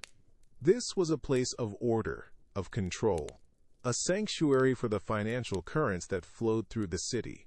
The quiet dignity of these buildings reflected the quiet, diligent work taking place within. The mathematical principles at play were simple, yet profound. addition, subtraction, multiplication, division. These fundamental operations, when applied with unwavering rigor, created a system that was both robust and remarkably resilient. The predictability of numbers meant that financial outcomes, while subject to market forces, could be anticipated and managed with a degree of confidence. This allowed for long-term planning, for investment, and for the ambitious undertakings that characterized the Renaissance. The very predictability of arithmetic provided a secure foundation upon which innovation and growth could flourish. This financial order was not an end in itself. The wealth generated, the stability achieved, allowed for something else entirely: patronage. The same meticulous minds that balanced ledgers and calculated interest also possessed a deep appreciation for the arts and sciences. The quiet scratching of quills was the precursor to the vibrant strokes of a paintbrush. The careful calculations of finance enabled the flourishing of culture. The Medici, and families like them, used their financial acumen to commission masterpieces, to support scholars, and to imbue Florence with a beauty and intellectual vibrancy that would echo through centuries. The logic of arithmetic, therefore, was not merely a tool for financial management. It was an enabling force, a silent partner in the grand cultural and economic transformation of the Renaissance. It provided the order, the stability, and the predictability that allowed for audacious ventures, both financial and artistic. The ledgers, the vaults, the very foundations of banking were all built on the unwavering, elegant truth of numbers, a testament to the power of order in shaping a world of immense creativity and enduring legacy. Florence, a city sculpted by ambition and illuminated by genius, became the crucible for a new era of commerce. At its heart lay the intricate world of banking, a realm where fortunes were made and managed, often with a delicate balance against the ever-present currents of volatility. The early days of banking were far from the predictable, regulated systems of today. They were a constant negotiation with uncertainty, a dance with forces that could shatter even the most carefully constructed financial empires. Market fluctuations were a perpetual specter. The price of wool, the demand for silk, the flow of grain, all could shift with startling speed, influenced by factors as varied as weather patterns and distant conflicts. A bumper harvest could depress prices, impacting the value of goods held as collateral. A sudden shortage could inflate them, creating both opportunity and immense risk. Political instability, too, cast a long shadow. Wars, rebellions, and the capricious whims of rulers could disrupt trade routes, confiscate assets, or impose crippling taxes. Florence, while a republic, was not immune to the machinations of powerful families and neighboring states, whose rivalries often spilled over into the economic sphere. It was within this dynamic and often perilous environment that the Medici family rose to prominence, not merely through shrewdness, but through an extraordinary capacity for organization and foresight. Their success was built upon a foundation of meticulous record-keeping, a system that sought to impose order upon the inherent chaos of financial transactions. The quiet scratching of quills on parchment became the soundtrack to their burgeoning wealth. Each stroke of ink a testament to a carefully considered decision, a recorded debt, or a confirmed payment. The development and refinement of the double-entry bookkeeping system, while not solely attributable to the Medici, was profoundly advanced and implemented by their banking houses. This ingenious method, where every transaction was recorded in at least two accounts, a debit and a credit, provided an unparalleled level of clarity and control. It allowed for a precise understanding of a business's financial health at any given moment, revealing not just what was owed and what was due, but the very flow of capital. Imagine the hushed atmosphere within a Medici bank. Tall, sturdy walls, the scent of ink and aged paper, and the focused concentration of clerks meticulously balancing ledgers. Numbers, once abstract concepts, were rendered tangible, their relationships clearly defined, allowing for a sophisticated analysis of risk and reward. This wasn't just accounting. It was a form of financial architecture, building resilience through transparency. The physical spaces themselves reflected this emphasis on order and security. Early banks, like those established by the Medici, were often housed in robust stone buildings, their interiors designed for both efficiency and protection. Vaults, secured with heavy doors and intricate locks, held the tangible wealth, the gold florins and silver denarii that fueled the Florentine economy. The layout of these spaces, with counting houses and private offices, facilitated a structured flow of business, separating the public-facing interactions from the sensitive operations of financial management.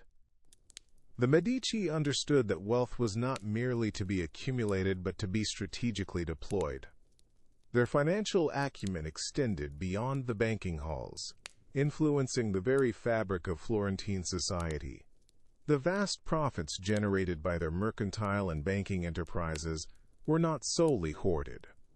Instead, a significant portion was channeled into patronage, transforming Florence into a beacon of Renaissance art and culture. This patronage was not merely an act of generosity. It was a shrewd investment in the city's prestige and, by extension, the Medici's own influence and legacy. The construction of magnificent cathedrals, the commissioning of breathtaking frescoes, the support of brilliant artists and scholars, all were funded by the orderly flow of numbers meticulously tallied in those Florentine ledgers. The quiet scratching of quills on parchment, therefore, was not just the sound of commerce. It was the genesis of beauty, the foundation of enduring cultural achievements that would resonate through centuries. The Medici, a name synonymous with Florentine power and Renaissance grandeur, built their empire not on the battlefield, but in the quiet, ordered world of finance. Their success was not a product of luck, but of a profound understanding of capital, a calculated approach to risk, and an unwavering dedication to meticulous record-keeping. This was the art of investment, a discipline honed through generations, transforming humble beginnings into a dynasty that shaped the course of European history. At the heart of their financial prowess lay a revolutionary innovation, the double-entry bookkeeping system. Imagine the scene: a dimly lit chamber, the air thick with the scent of ink and parchment. Clerks, their faces illuminated by flickering candlelight, meticulously recorded every transaction. Each debit found its corresponding credit, a perfect, balanced equation mirroring the very order they sought to impose upon the chaotic currents of commerce. This was more than mere accounting. It was a philosophy, a testament to the belief that every action had a consequence, every inflow a corresponding outflow. The ledgers, these repositories of financial truth, were the silent architects of the Medici fortune, providing clarity, control, and an unprecedented understanding of their economic landscape. The architecture of their banks reflected this same pursuit of order and prestige. Solid, imposing structures, often situated in the bustling heart of Florence, spoke of stability and permanence. These were not merely places of business, but symbols of wealth, trust, and the enduring power of capital. Within their walls, transactions were conducted with a quiet efficiency, a hushed reverence for the delicate dance of money, the clinking of coins, the rustle of bills, the scratching of quills on parchment. These were the sounds of an empire being built, one meticulously recorded transaction at a time. But the Medici's vision extended far beyond the acquisition of wealth. They understood that true prosperity was not solely measured in florins, but in the enrichment of culture and the advancement of knowledge. Their financial acumen became the lifeblood of the Renaissance, fueling a flourishing of the arts and sciences that would define an era. They saw in art not a frivolous indulgence, but a profound investment in beauty, in human potential, and in their own legacy. Their patronage was discerning, their support crucial. Artists, scholars, and thinkers found in the Medici a vital source of funding, allowing them the freedom to pursue their creative and intellectual endeavors. Michelangelo, Leonardo da Vinci, Botticelli. These titans of the Renaissance owed much to the quiet generosity of their financial patrons. The frescoes that adorned palace walls, the sculptures that graced public squares, the treatises that expanded the boundaries of human understanding, all bore the indelible mark of Medici investment. It was a symbiotic relationship, where finance and art fed one another, creating a virtuous cycle of growth and innovation. This strategic approach to investment allowed the Medici to navigate the turbulent waters of international trade and finance with remarkable success. They understood the value of diversification, establishing branches across Europe, from London to Bruges, creating a vast network that facilitated trade and generated substantial profits. Yet, alongside this outward expansion, they maintained a core of prudent financial management. They were not reckless gamblers, but calculated risk-takers, always seeking to balance potential rewards with a keen awareness of the inherent dangers. Their caution was not born of fear, but of foresight, an understanding that true wealth lay not in fleeting windfalls, but in sustainable long-term growth. The Medici's approach to investment was a masterclass in foresight and discipline. They recognized that numbers, when organized and understood, possessed a power all their own. This power, harnessed through meticulous bookkeeping and strategic allocation of capital, not only built an unparalleled financial empire, but also provided the fertile ground upon which the Renaissance bloomed, leaving an enduring legacy that continues to inspire. The heart of Renaissance Florence pulsed with a unique rhythm, a symphony of commerce and culture orchestrated by a singular family, the Medici. Their ascent was not merely a story of wealth, but of a profound understanding of systems, a mastery of order that extended from the meticulously balanced ledgers of their banks to the very fabric of Florentine society.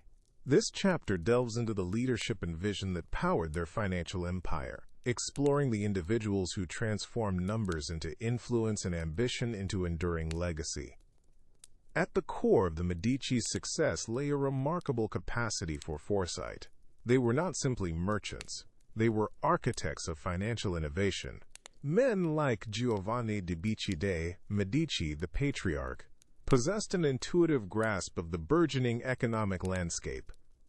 He understood that wealth was not a static hoard, but a dynamic force, best cultivated through careful management and strategic investment. His vision was simple yet revolutionary: to build a banking network that transcended the city-state, a web of trust and efficiency that could facilitate trade and accumulate capital on an unprecedented scale. This vision was brought to life through meticulous attention to detail. The quiet scratching of quills on parchment was the soundtrack to their enterprise. Within the hushed halls of their banking houses, a new system was taking shape, a method that would redefine financial accounting for centuries to come. Double-entry bookkeeping. This elegant innovation, attributed to the meticulous minds within the Medici organization, introduced a profound sense of order and clarity. Every transaction was recorded twice, once as a debit and once as a credit, creating a self-balancing system that minimized error and maximized transparency.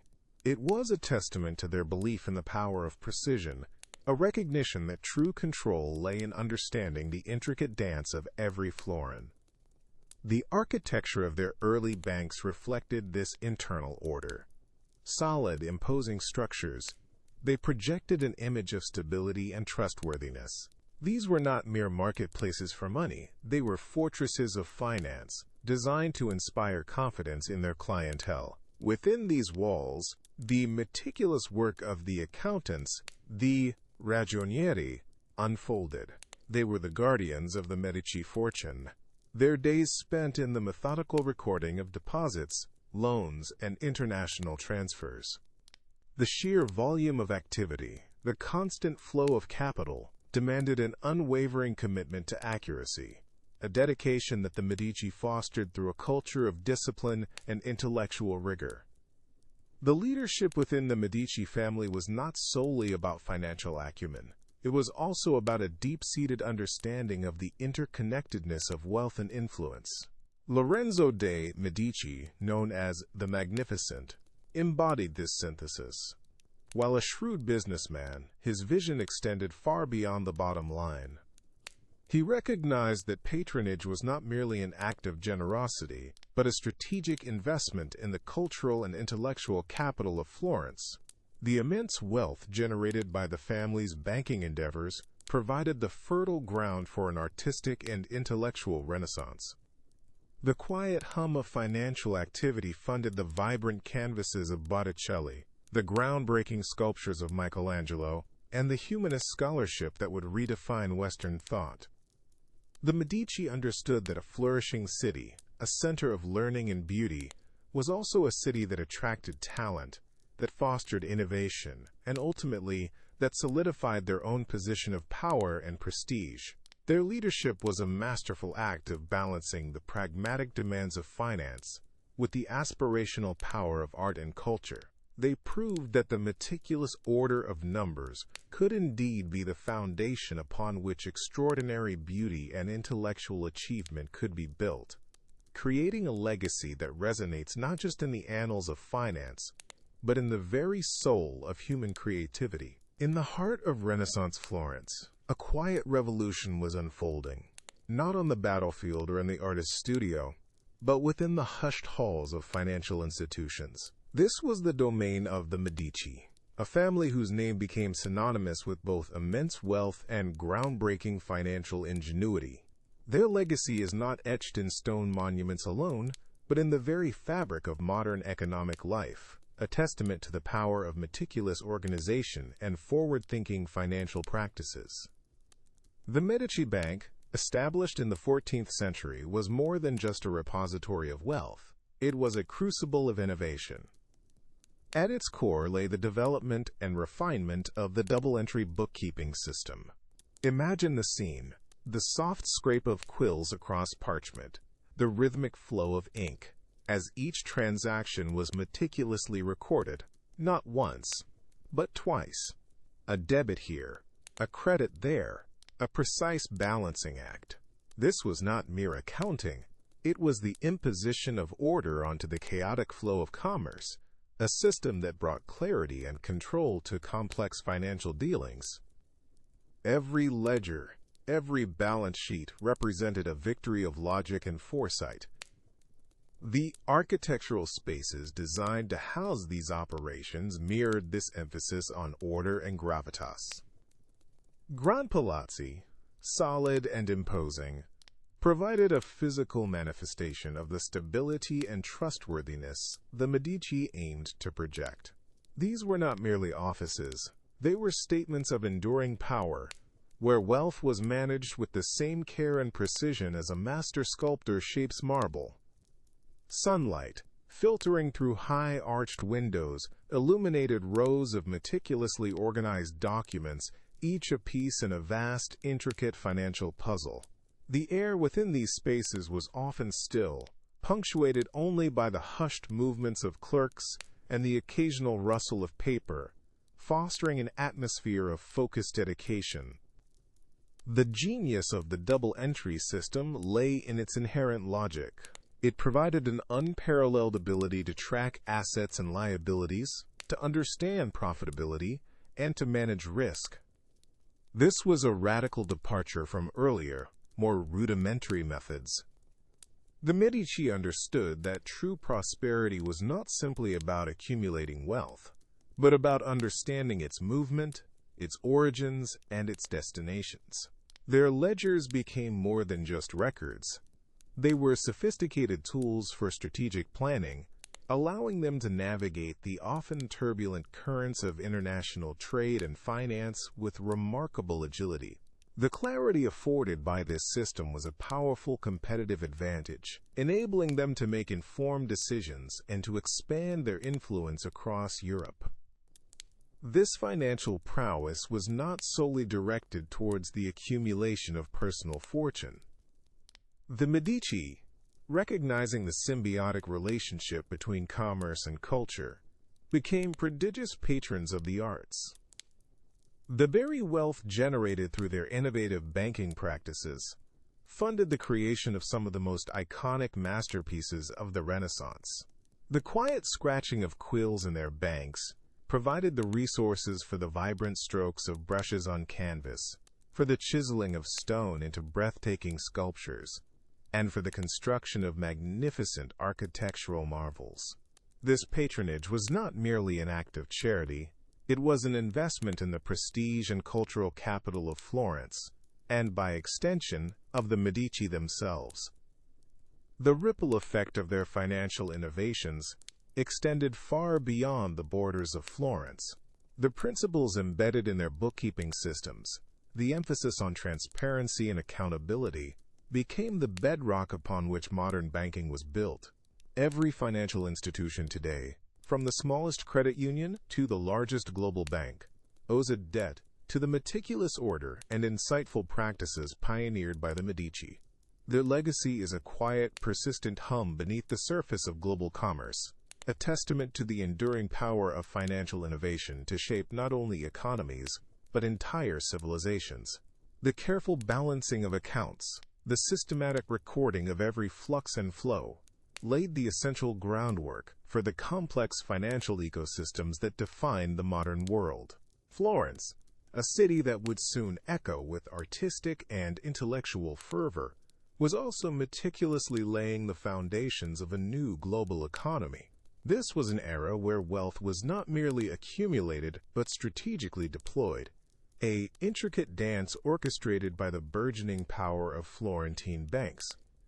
At the forefront of this financial revolution stood the Medici family, their influence extending far beyond the city's terracotta rooftops, weaving a complex web that connected disparate economies across continents.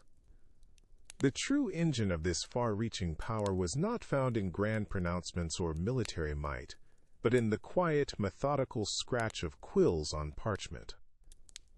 It was within the hushed interiors of Florentine banking houses, a testament to an emerging architectural elegance, that the future of commerce was being charted. These were not merely places of transaction. They were centers of calculated risk and assured return, their very structure reflecting a growing understanding of order and precision. Central to this burgeoning financial empire was an innovation that, while seemingly mundane, possessed profound implications: the double-entry bookkeeping system. This meticulous method, a triumph of logical organization, transformed the chaotic flux of trade into a clear, balanced narrative. Each transaction was recorded twice, once as a debit and once as a credit, creating an immutable ledger that revealed the flow of capital with unparalleled clarity. This was more than accounting. It was the very language of economic growth, a system that brought order to the vast and often unpredictable currents of international finance. The quiet scratching of quills became the soundtrack to an era of unprecedented economic expansion, each stroke of the pen a brick in the edifice of modern finance. The financial acumen of families like the Medici was not solely directed towards the accumulation of personal fortune. Their wealth, generated through astute lending, currency exchange, and the financing of trade routes, became a powerful catalyst for cultural and artistic blossoming. The same ledgers that tracked shipments of wool from Flanders or spices from the East also funded the creation of breathtaking frescoes, sculpted marble masterpieces, and the construction of magnificent cathedrals. This patronage was not merely an act of charity, it was an investment, a deliberate cultivation of prestige and influence that solidified their position within the very fabric of Florentine society. The beauty that adorned the city, The intellectual discourse that filled its academies were in no small part financed by the disciplined application of financial principles. The reach of these Florentine banks was truly global. They established branches and agents in major trading centers across Europe, from London to Bruges, from Avignon to Naples. These outposts served as vital nodes in a network that facilitated the movement of goods and capital on an unprecedented scale. A merchant in Florence could conduct business with someone in England with the confidence that their funds were secure and their transactions accurately recorded. This interconnectedness fostered a sense of a unified European marketplace, driven by the efficiency and reliability of Florentine banking practices. The meticulous records kept in Florence provided a comprehensive overview of economic activity, allowing for sophisticated analysis and strategic planning. This was a world where numbers spoke a universal language, and Florence, through its banking houses, had mastered its dialect. The orderliness of the ledgers, the predictable rhythm of debits and credits, created a sense of calm assurance in a world that was rapidly transforming, a quiet testament to the power of organized finance to shape the destiny of nations and cultures. The hum of Florence, a city reborn in art and intellect, was underpinned by a more subtle yet equally powerful rhythm, the meticulous flow of capital. At the heart of this intricate financial ecosystem stood the Medici, a family whose name became synonymous with banking, and whose innovations would reshape the very concept of commerce. Their network, a web spun across Europe, facilitated an unprecedented exchange of goods and ideas, a silent engine driving economic expansion. Imagine the scene: vaulted ceilings of early banking houses, the cool stone echoing with hushed conversations, sunlight filtering through high windows, illuminated wooden desks where skilled clerks, their brows furrowed in concentration, meticulously recorded every transaction. The air was thick with the scent of ink and aging parchment. Here, the true magic of the Renaissance financial world unfolded, not in grand pronouncements, but in the quiet, deliberate scratching of quills. The Medici's genius lay not just in accumulating wealth, but in its systematic management. They were pioneers, not only in finance but in the very language of business. The development and widespread adoption of double-entry bookkeeping marked a profound shift. Each debit found its corresponding credit, a perfect, elegant balance that brought order to the often chaotic world of trade. This system, a testament to the era's burgeoning sense of logic and structure, allowed for unprecedented clarity. Ledgers, once a jumble of figures, transformed into coherent narratives of financial health, revealing patterns, predicting trends, and ultimately fostering trust. This was more than just accounting. It was the architecture of wealth. The Medici banks were not mere repositories of coin. They were sophisticated hubs of international finance. From their Florentine headquarters, branches extended to London, Paris, Rome, and beyond.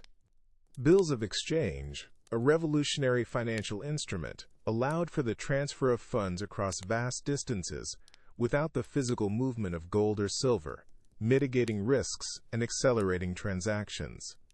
This intricate system ensured that capital, like water, found its channels, flowing where it was most needed, fueling ventures, supporting nascent industries, and connecting disparate markets. The influence of this financial prowess extended far beyond the counting houses. The immense wealth managed by the Medici was not solely reinvested in commerce. It was also a powerful catalyst for the Renaissance itself. The family's legendary patronage of the arts was not an act of pure altruism, but a strategic investment in culture, prestige, and the enduring legacy of Florence. Artists like Michelangelo and Botticelli, sculptors, architects, and scholars, found in the Medici patrons a vital source of support. Their studios, once humble workshops, became crucibles of creativity, their masterpieces adorning churches, palaces, and public spaces, forever imprinting the Medici name onto the cultural landscape. This symbiotic relationship between finance and art highlights a sophisticated understanding of value. Capital, meticulously managed and strategically deployed, not only built empires of trade, but also fostered an era of unparalleled artistic and intellectual flourishing. The orderliness of the ledgers, the precision of the bookkeeping, the calculated risks and rewards, all of these elements converge to create a sustainable engine of growth, a testament to the power of human ingenuity in organizing and directing resources. The Medici, through their mastery of capital, did not merely facilitate trade. They sculpted the very fabric of their age, leaving behind a legacy that resonated through centuries, a harmonious blend of financial acumen and profound cultural enrichment. The very stones of Florence's early banking houses whispered tales of order and prosperity. These were not merely places of transaction, they were architectural statements, solid and imposing, designed to inspire confidence. Within their walls, the meticulous dance of numbers unfolded, a testament to the burgeoning financial power of families like the Medici. Consider the physical presence of these institutions. They often occupied prime locations, their facades a blend of strength and subtle elegance.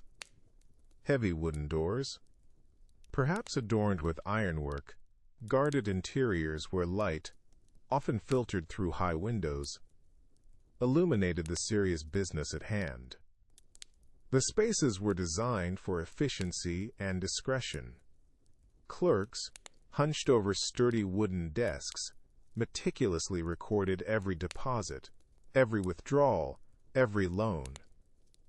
The air would have been filled with a quiet hum, punctuated by the soft scratch of quills on parchment. This was the sound of precision, the rhythm of a meticulously balanced ledger. The architecture itself served as a physical manifestation of trustworthiness. Thick walls, often of stone, conveyed a sense of permanence and security. The scale of the buildings, while not ostentatious by later standards, was substantial enough to command respect. These were not fleeting marketplaces, but enduring pillars of the Florentine economy.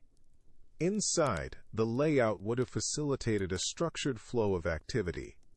Private offices for partners, counters for public transactions, and secure vaults for safeguarding assets, each element contributed to an environment of controlled order. The banking houses were also, in their own way, social hubs. While the primary focus was finance, they were also meeting places for merchants, diplomats, and influential citizens. Deals were struck, information was exchanged, and reputations were built and maintained. The quiet gravitas of these spaces lent an air of importance to every interaction, reinforcing the perceived stability and reliability of the banking families themselves. The very act of entering such a building, of conducting business within its secure confines, imbued a sense of legitimacy and trust. This sense of order extended to the very heart of their operations, the meticulous system of double-entry bookkeeping. Imagine the scene: a clerk, quill in hand, carefully noting a debit in one ledger and its corresponding credit in another. Each transaction was a carefully balanced equation, a testament to the mathematical precision that underpinned their success. This system, revolutionary in its time, provided an unprecedented level of transparency and control. It allowed for a clear understanding of assets and liabilities, of profits and losses, creating a comprehensive financial picture that was both insightful and reassuring. The quiet scratching of quills on vellum was more than just the sound of accounting.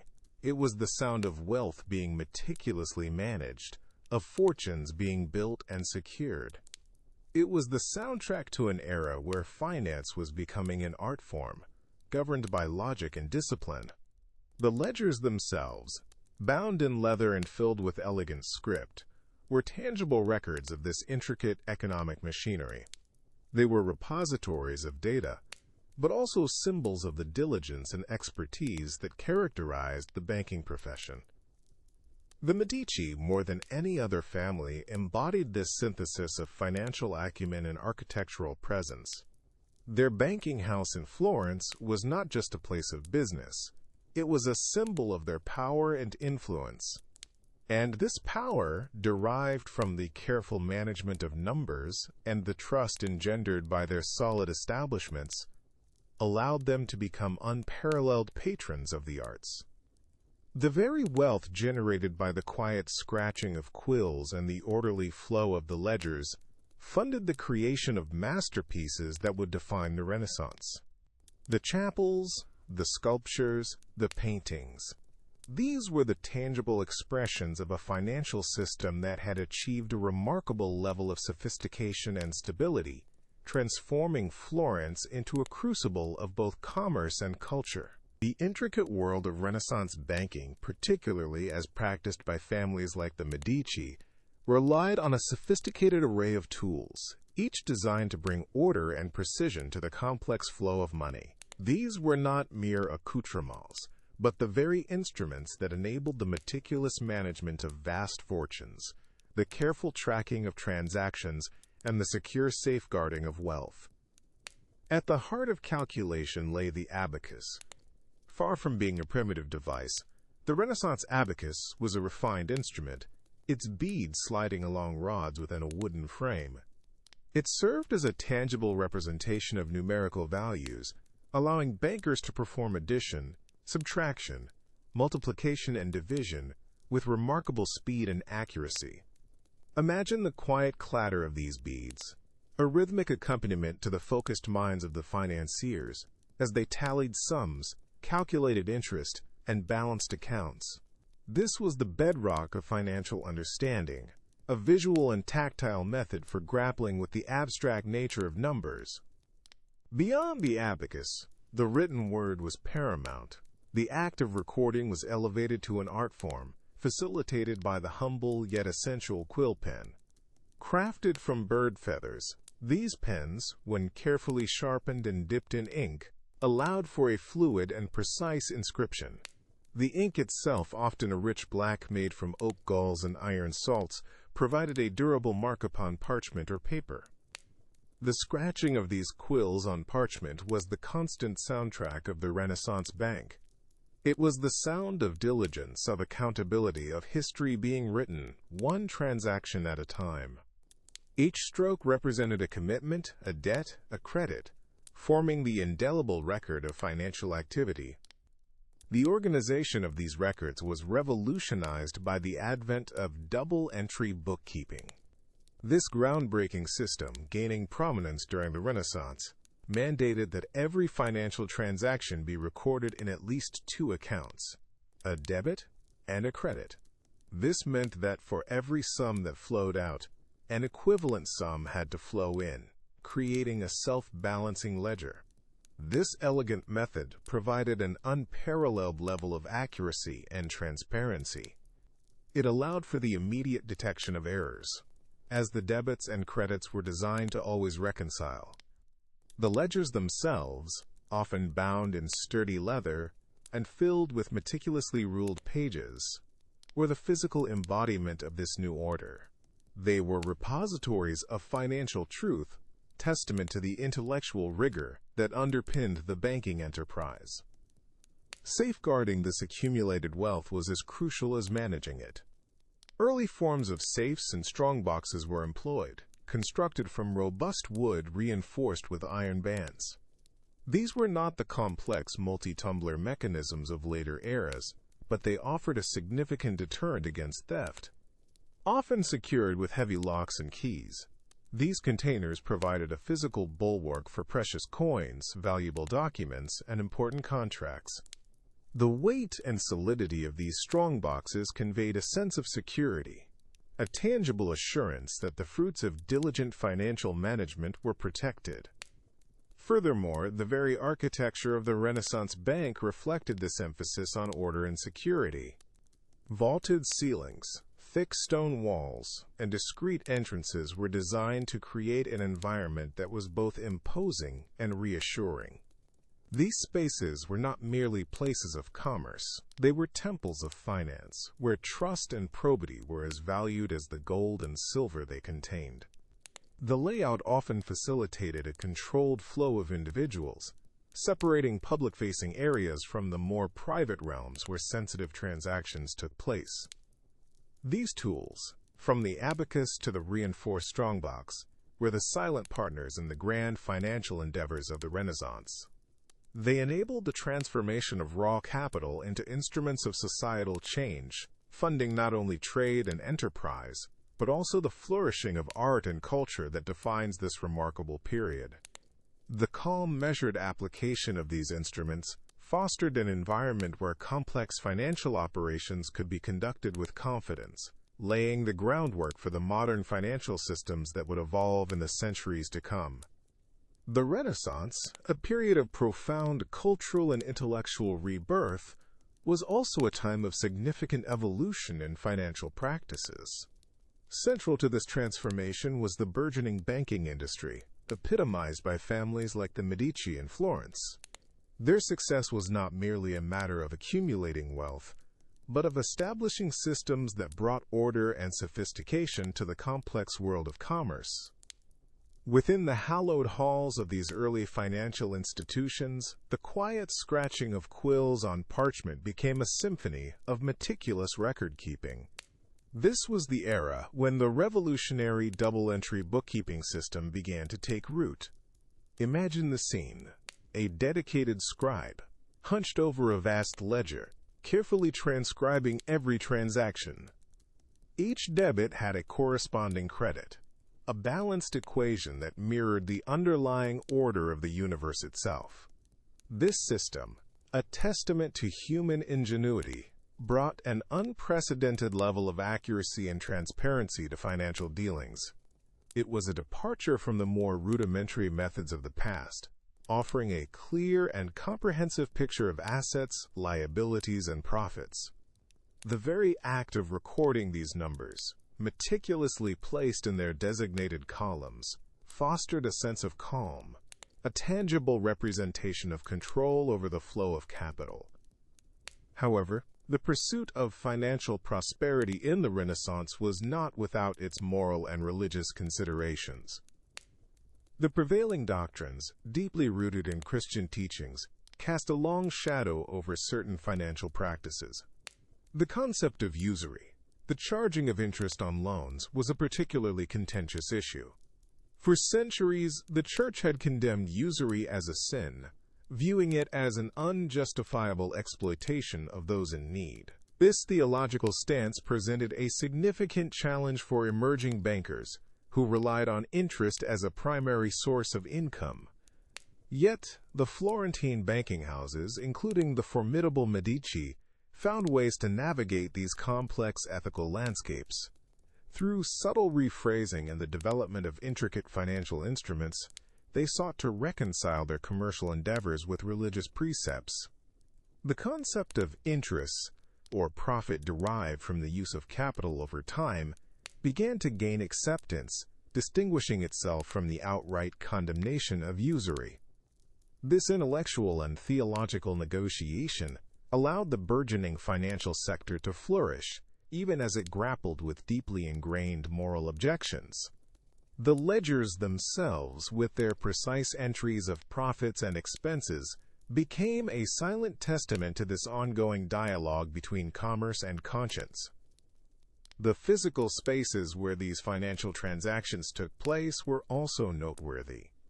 Early banks were often housed in imposing, architecturally sound buildings, reflecting the stability and trustworthiness that these institutions sought to project. These structures, often built with solid stone and featuring grand facades, were not merely places of business but also symbols of civic pride and economic power. Inside, the atmosphere was one of quiet efficiency. Vaults, secure and imposing, guarded the accumulated wealth, while the banking halls themselves were designed to facilitate discreet meetings and the careful examination of documents. The orderliness of the architecture mirrored the orderliness of the financial systems it housed. creating an environment conducive to trust and careful deliberation. The wealth generated by these sophisticated banking operations did not solely remain within the confines of ledgers and vaults. A significant portion of this capital was channeled into the vibrant artistic and cultural movements of the Renaissance. The Medici, in particular, were renowned patrons of the arts, their financial acumen directly fueling the creative genius of artists like Michelangelo, Leonardo da Vinci, and Botticelli. This patronage was not merely an act of generosity. It was an integral part of their strategy, enhancing their prestige, solidifying their influence, and contributing to the enduring legacy of the Florentine Renaissance. The very brushstrokes and chisel marks that defined masterpieces of the era were, in many ways, funded by the quiet scratching of quills on parchment, the careful balancing of numbers in meticulously maintained ledgers. The interconnectedness of finance, religion, architecture, and art during this period paints a rich tapestry of a society undergoing profound and lasting transformation. In the bustling heart of Renaissance Florence, amidst the vibrant tapestry of commerce and art, a new order was taking root. This order was not built on stone or pigment, but on the meticulous arrangement of figures, the quiet scratching of quills on parchment, and the unwavering commitment to a system that would revolutionize the world of finance. The double-entry bookkeeping system, championed by the formidable Medici family.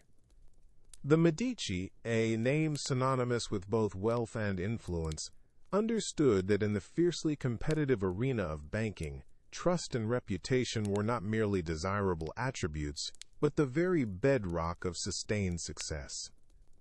Their ascent was not a sudden, meteoric rise, but a carefully constructed edifice, built upon a foundation of integrity and a dedication to fair dealing, even within the accepted practices of their era. Imagine the scene: grand palazzo interiors, their walls adorned with frescoes, yet within these spaces, a different kind of artistry was unfolding. Clerks, their faces illuminated by the soft glow of oil lamps, bent over ledgers. The air was thick with the scent of ink and aged paper, a testament to the countless transactions meticulously recorded.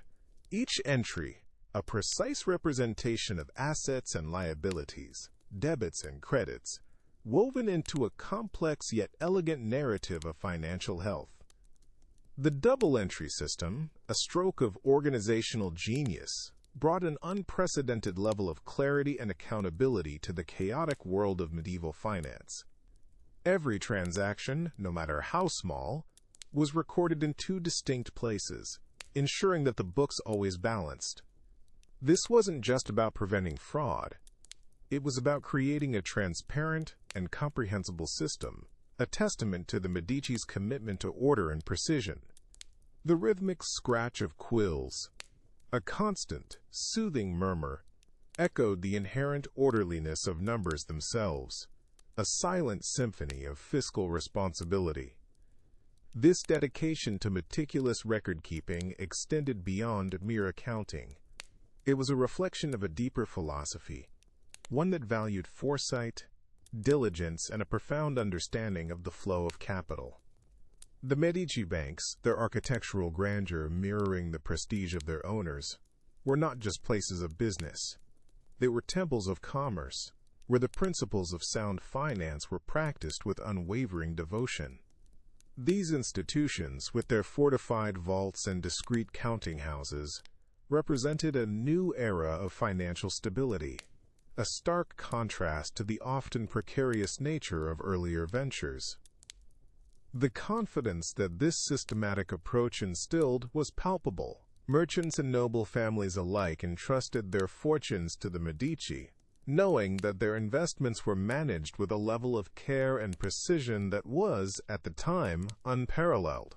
This trust, hard-won and meticulously maintained, allowed the Medici to expand their reach, establishing branches across Europe and becoming the financiers of kings and popes. Their reputation for reliability became a currency in itself, opening doors and forging alliances that would shape the political and economic landscape for generations. The profits generated by these sound financial practices were not merely hoarded. The Medici, patrons of the arts and sciences, understood the symbiotic relationship between wealth and culture. The very financial systems they perfected provided the lifeblood for the flourishing of Renaissance art and intellectual inquiry. The wealth generated through astute banking decisions funded the masterpieces of artists like Botticelli and Michelangelo, and supported the groundbreaking scientific investigations of scholars. In this way, the orderliness of their ledgers rippled outwards, contributing to the vibrant cultural renaissance that defined the era. The Medici's commitment to fair dealing, their embrace of innovative financial tools, and their dedication to building an unshakable reputation all converged to create a legacy that extended far beyond the realm of mere profit. They demonstrated that true prosperity lay not only in the accumulation of wealth, but in the cultivation of trust, the pursuit of order, and the enduring power of a well-managed enterprise.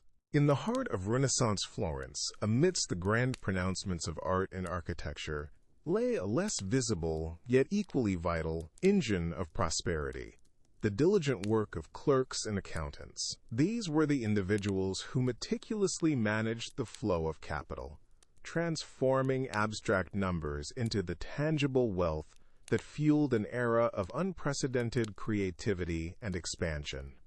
Their domain was the ledger, their tools the quill and ink, their world one of order, precision, and unwavering attention to detail. The rise of sophisticated banking, epitomized by the Medici family, necessitated a robust system for tracking every transaction. This was the realm of the clerks. They were the frontline soldiers of finance, tasked with the daily recording of deposits, withdrawals, loans, and exchanges. Imagine a bustling banking floor, not with the cacophony of modern commerce, but with the soft, rhythmic scratching of quills on parchment. Each stroke represented a debt, a credit, an obligation, a promise. These were not mere scribes. They were the custodians of financial integrity, ensuring that every florin, every ducat, was accounted for.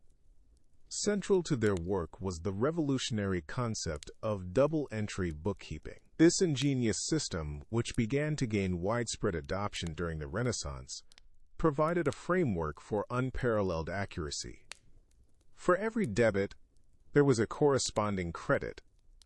Every transaction was recorded in at least 2 accounts, creating a self-balancing mechanism that drastically reduced the possibility of error. This was not simply about recording. It was about establishing a profound order within the complex web of financial dealings. The ledgers, bound in leather and filled with elegant, precise script, became the embodiment of this order. They were not just books. They were meticulously constructed narratives of economic activity, each page a testament to the careful stewardship of wealth. The accountants, often more senior and experienced than the clerks, oversaw this intricate process. They were the strategists, the analysts, the interpreters of the financial landscape. They reconciled accounts, prepared financial statements, and advised the principals of the bank on the health and direction of their enterprise. Their understanding of the ledger's story allowed them to foresee trends, manage risks, and identify opportunities. In essence, they were the silent architects of financial strategy, their insights shaping the decisions that would determine the fate of fortunes and, by extension, the trajectory of Florentine society. The physical spaces where these vital operations took place were as significant as the processes themselves. Early banks, often housed within imposing palazzi, reflected the seriousness and stability of their purpose. Solid stone walls, secure vaults, and well-organized workspaces conveyed a sense of impregnability and trustworthiness. Within these spaces, rows of desks, equipped with inkwells, sandboxes for drying ink, and stacks of parchment formed a landscape of controlled industry. The architecture, much like the bookkeeping system, was designed to instill confidence, to project an image of order and reliability in a world where trust was a precious commodity. The success of these banking operations, powered by the tireless efforts of clerks and accountants, had a profound ripple effect. The wealth generated was not merely hoarded, it was reinvested, circulated, and, crucially, channeled into patronage. The very same ledgers that meticulously tracked loans and interest payments also recorded the funds allocated to artists, sculptors, and architects. The Medici in particular understood that finance and culture were inextricably linked. The orderliness of numbers, the discipline of accounting, provided the foundation upon which the dazzling achievements of Renaissance art were built. The quiet scratching of quills in the bank was, in a very real sense, the prelude to the creation of masterpieces that would adorn the world for centuries to come. These clerks and accountants, often anonymous figures in the grand tapestry of history, were the indispensable guardians of the wealth that allowed Florence to bloom, their meticulous work, the silent, enduring heartbeat of a golden age. The Renaissance, a period of profound cultural and intellectual rebirth, was also an era of burgeoning economic activity. Florence, at its heart, pulsed with the energy of trade and finance. Yet, this vibrant marketplace, teeming with merchants, artisans, and bankers, could easily descend into a bewildering labyrinth of transactions. To navigate this complexity, a quiet revolution was taking place, not on the battlefield or in the halls of power, but in the meticulous world of accounting. The scratching of quills on parchment, a seemingly humble sound, represented the dawn of order in the chaos of commerce. Before the widespread adoption of systematic record-keeping, financial dealings were often a matter of memory, informal notes, and a reliance on trust, which, while vital, could prove insufficient in the face of escalating transactions. The emergence of sophisticated bookkeeping methods provided a crucial framework, transforming raw data into a coherent narrative of financial activity. At the forefront of this transformation were families like the Medici, whose banking empire was built not just on shrewd investments, but on an unparalleled ability to manage their vast financial operations. Their ledgers were more than mere lists of debits and credits. They were architectural blueprints of wealth, meticulously detailing every inflow and outflow of capital. This was the genesis of double-entry bookkeeping, a system that, with elegant simplicity, ensured that every transaction was recorded twice, once as a debit and once as a credit. This dual recording created an inherent balance, a self-checking mechanism that brought an unprecedented level of accuracy and transparency to financial dealings. Imagine the scene: dimly lit rooms, the scent of ink and aged paper, the focused concentration of clerks as they diligently inscribed figures. Each entry was a precise brushstroke, contributing to a larger, more intricate masterpiece of financial understanding. The ledgers, bound in sturdy leather, became repositories of knowledge, offering a clear and reliable account of the family's fortunes. They provided a tangible representation of success, a testament to the power of organized thought and diligent execution. This newfound order extended beyond the internal workings of the banks. The architecture of these early financial institutions reflected this emphasis on structure and security. Solid stone facades, often adorned with the family crest, projected an image of stability and permanence. Inside, counting houses were designed for efficiency, with spaces dedicated to different aspects of the business, from receiving deposits to disbursing loans. The very design of these buildings underscored the importance of systematic processes and the careful management of resources. The financial prowess fostered by these meticulous systems had a profound impact on the cultural landscape of the Renaissance. The wealth generated by these well-managed enterprises fueled an unprecedented era of artistic patronage. The Medici, in particular, were renowned for their support of artists, architects, and scholars. The very same ledgers that tracked the flow of florins and ducats were instrumental in funding the creation of some of the world's most enduring masterpieces. The systematic organization of finance provided the bedrock upon which artistic and intellectual endeavors could flourish. It allowed for the long-term planning and sustained investment necessary to commission grand works of art, sponsor scientific inquiry, and support the development of new ideas. The calm, calculated logic of double-entry bookkeeping, the quiet discipline of the counting house, thus became an indirect but essential contributor to the vibrant cultural explosion that defined the Renaissance. The order forged in the ledgers rippled outwards, enabling the creation of beauty and knowledge, demonstrating that even in the pursuit of wealth, a profound sense of order could cultivate extraordinary creativity.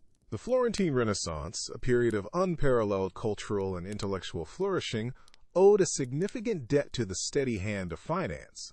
At the heart of this financial engine stood the Medici family, a dynasty whose influence extended far beyond the ledger books. Their wealth, meticulously managed and strategically deployed, served as a powerful catalyst, shaping not only the economic landscape, but also the very trajectory of artistic expression.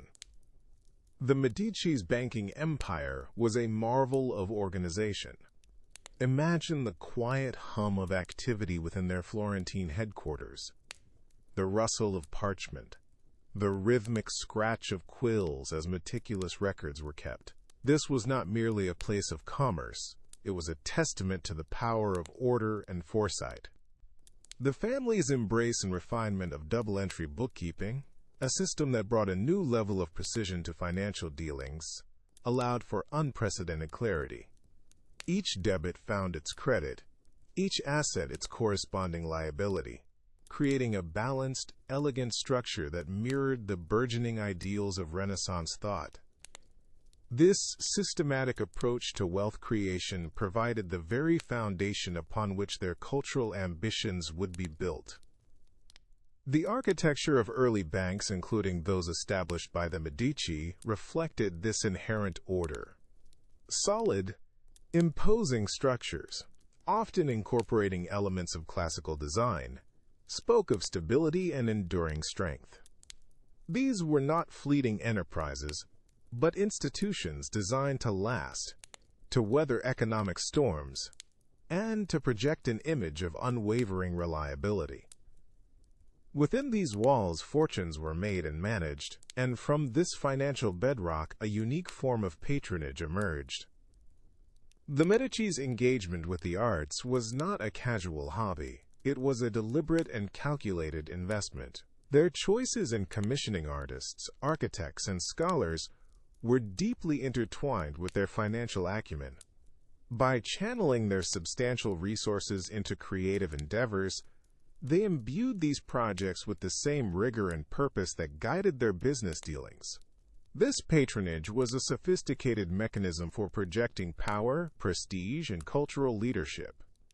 Consider the impact of their decisions.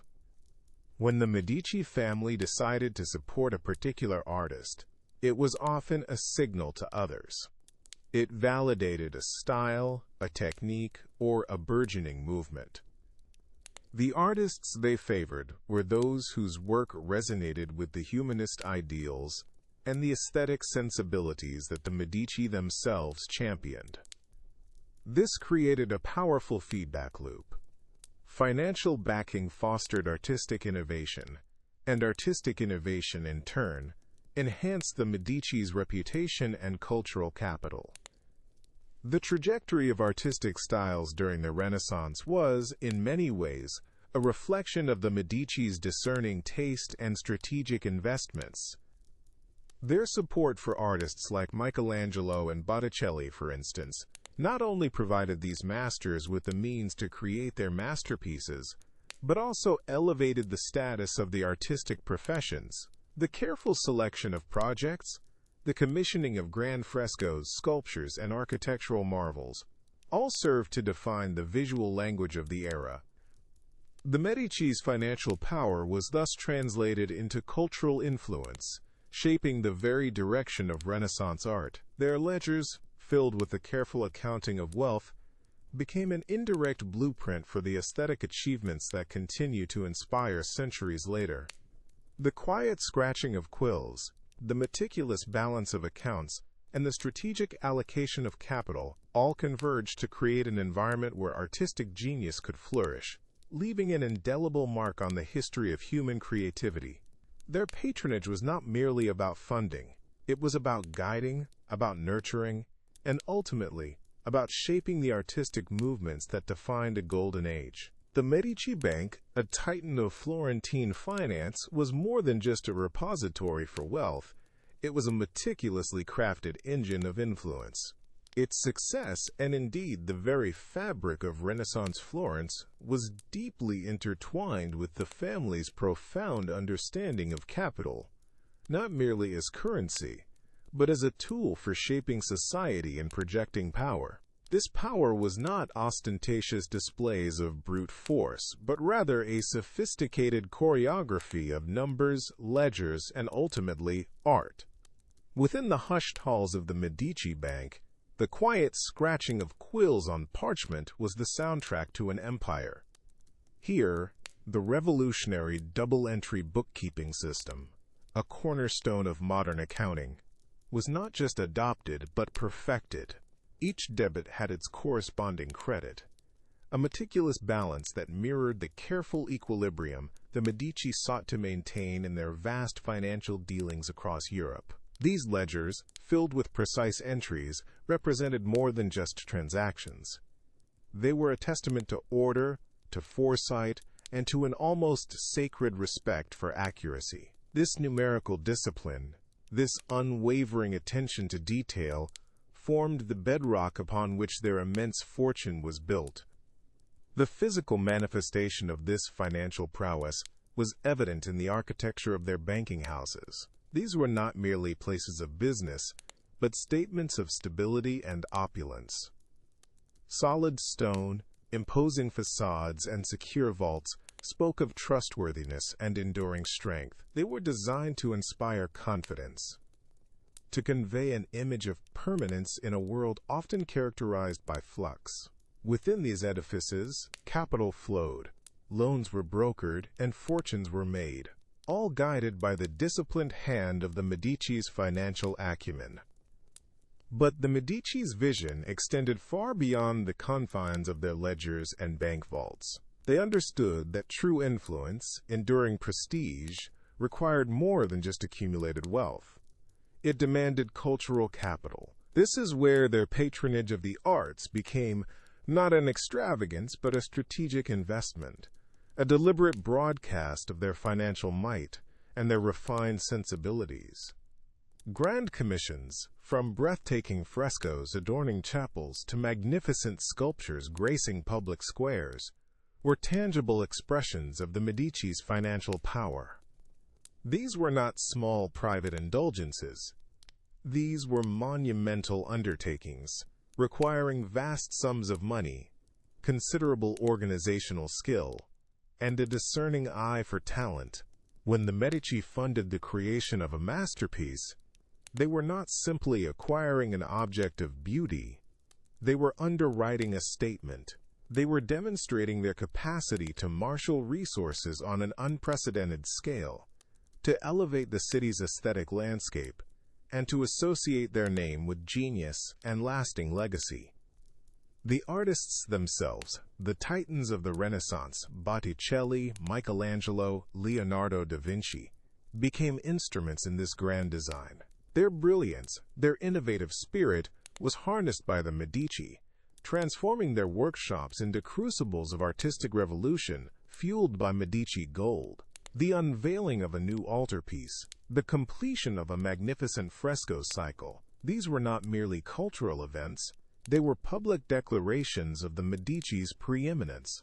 Their financial power, meticulously recorded in ledgers, was now visibly, undeniably, etched into the very soul of Florence. These artistic endeavors served as a potent, beautiful, and enduring testament to their wealth, their sophistication, and their unparalleled ability to weave finance and culture into a seamless tapestry of power. The Renaissance, a period of profound cultural and intellectual rebirth, also witnessed a quiet revolution in the world of commerce. Beneath the veneer of artistic brilliance and burgeoning humanism, a meticulous system was taking root, one that would underpin the very structure of global finance for centuries to come. This was the era when the principles of sound financial management, born from necessity and refined by ingenuity, began to take their enduring form, with the banking families of Florence, most notably the Medici, at its vanguard. Imagine the hushed interiors of a Florentine bank in the 15th century. Sunlight, filtered through arched windows, illuminates wooden desks laden with parchment. The air is thick with the scent of ink and aged paper. The dominant sound is the rhythmic, almost meditative scratch of quill pens against parchment. This was the physical manifestation of a revolutionary idea: double-entry bookkeeping, a system designed not merely to track money, but to impose order, clarity, and an irrefutable logic onto the often chaotic flow of capital. At its heart, double-entry bookkeeping is an elegant dance of numbers. Every financial transaction, no matter how small, is recorded in at least two places. A debit in one account is always balanced by a credit in another. This fundamental principle, so simple yet so powerful, creates a self-checking mechanism, a built-in harmony that ensures accuracy.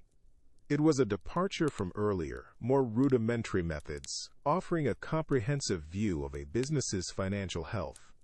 No longer were records a mere collection of isolated figures. They became a coherent narrative, a story told in debits and credits.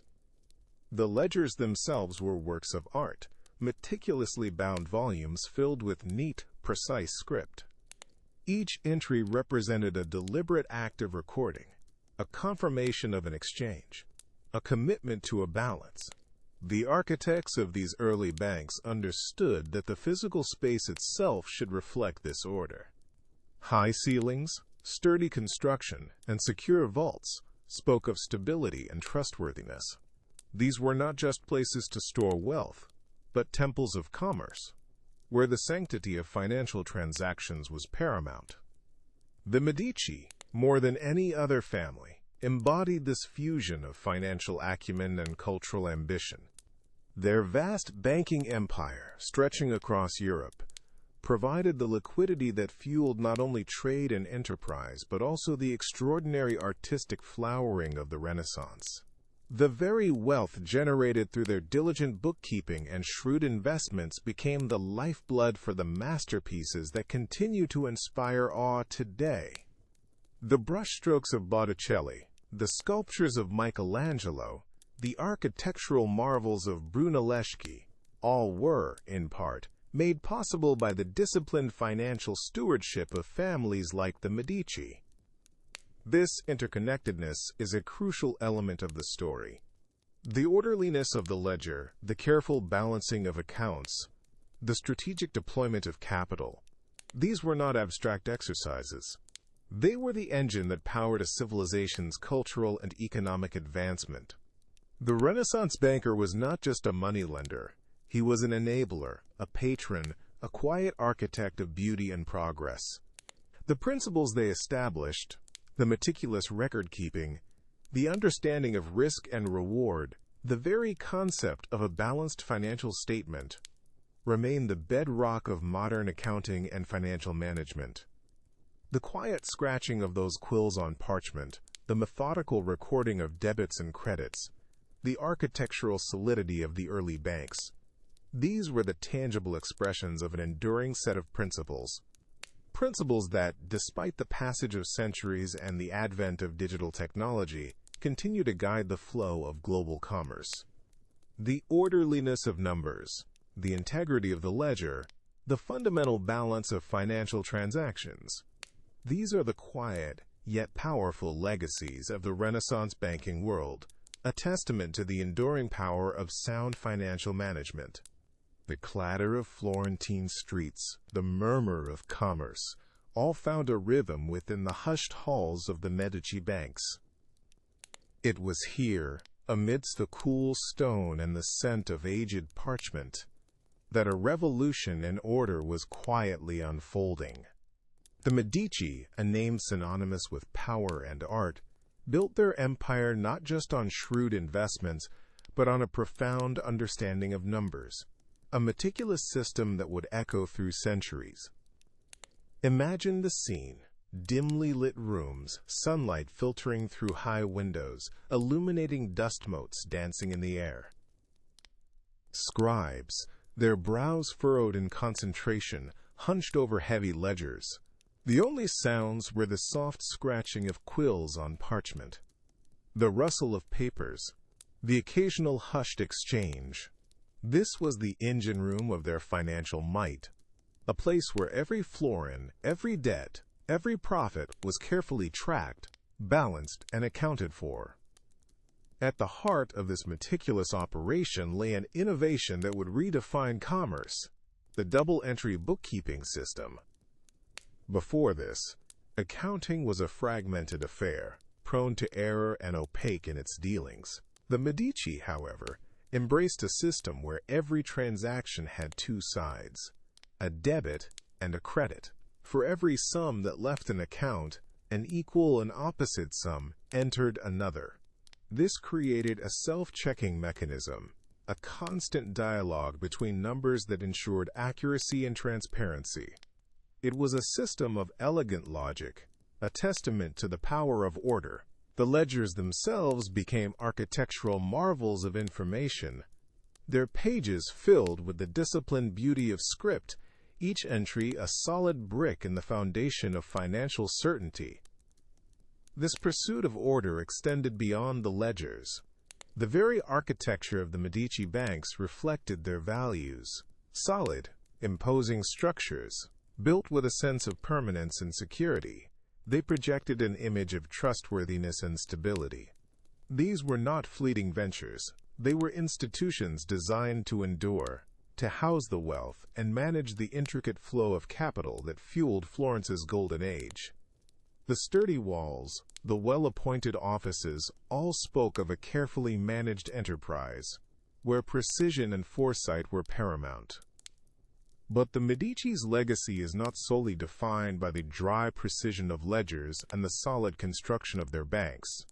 Their financial acumen provided the very fuel for an explosion of artistic and intellectual brilliance.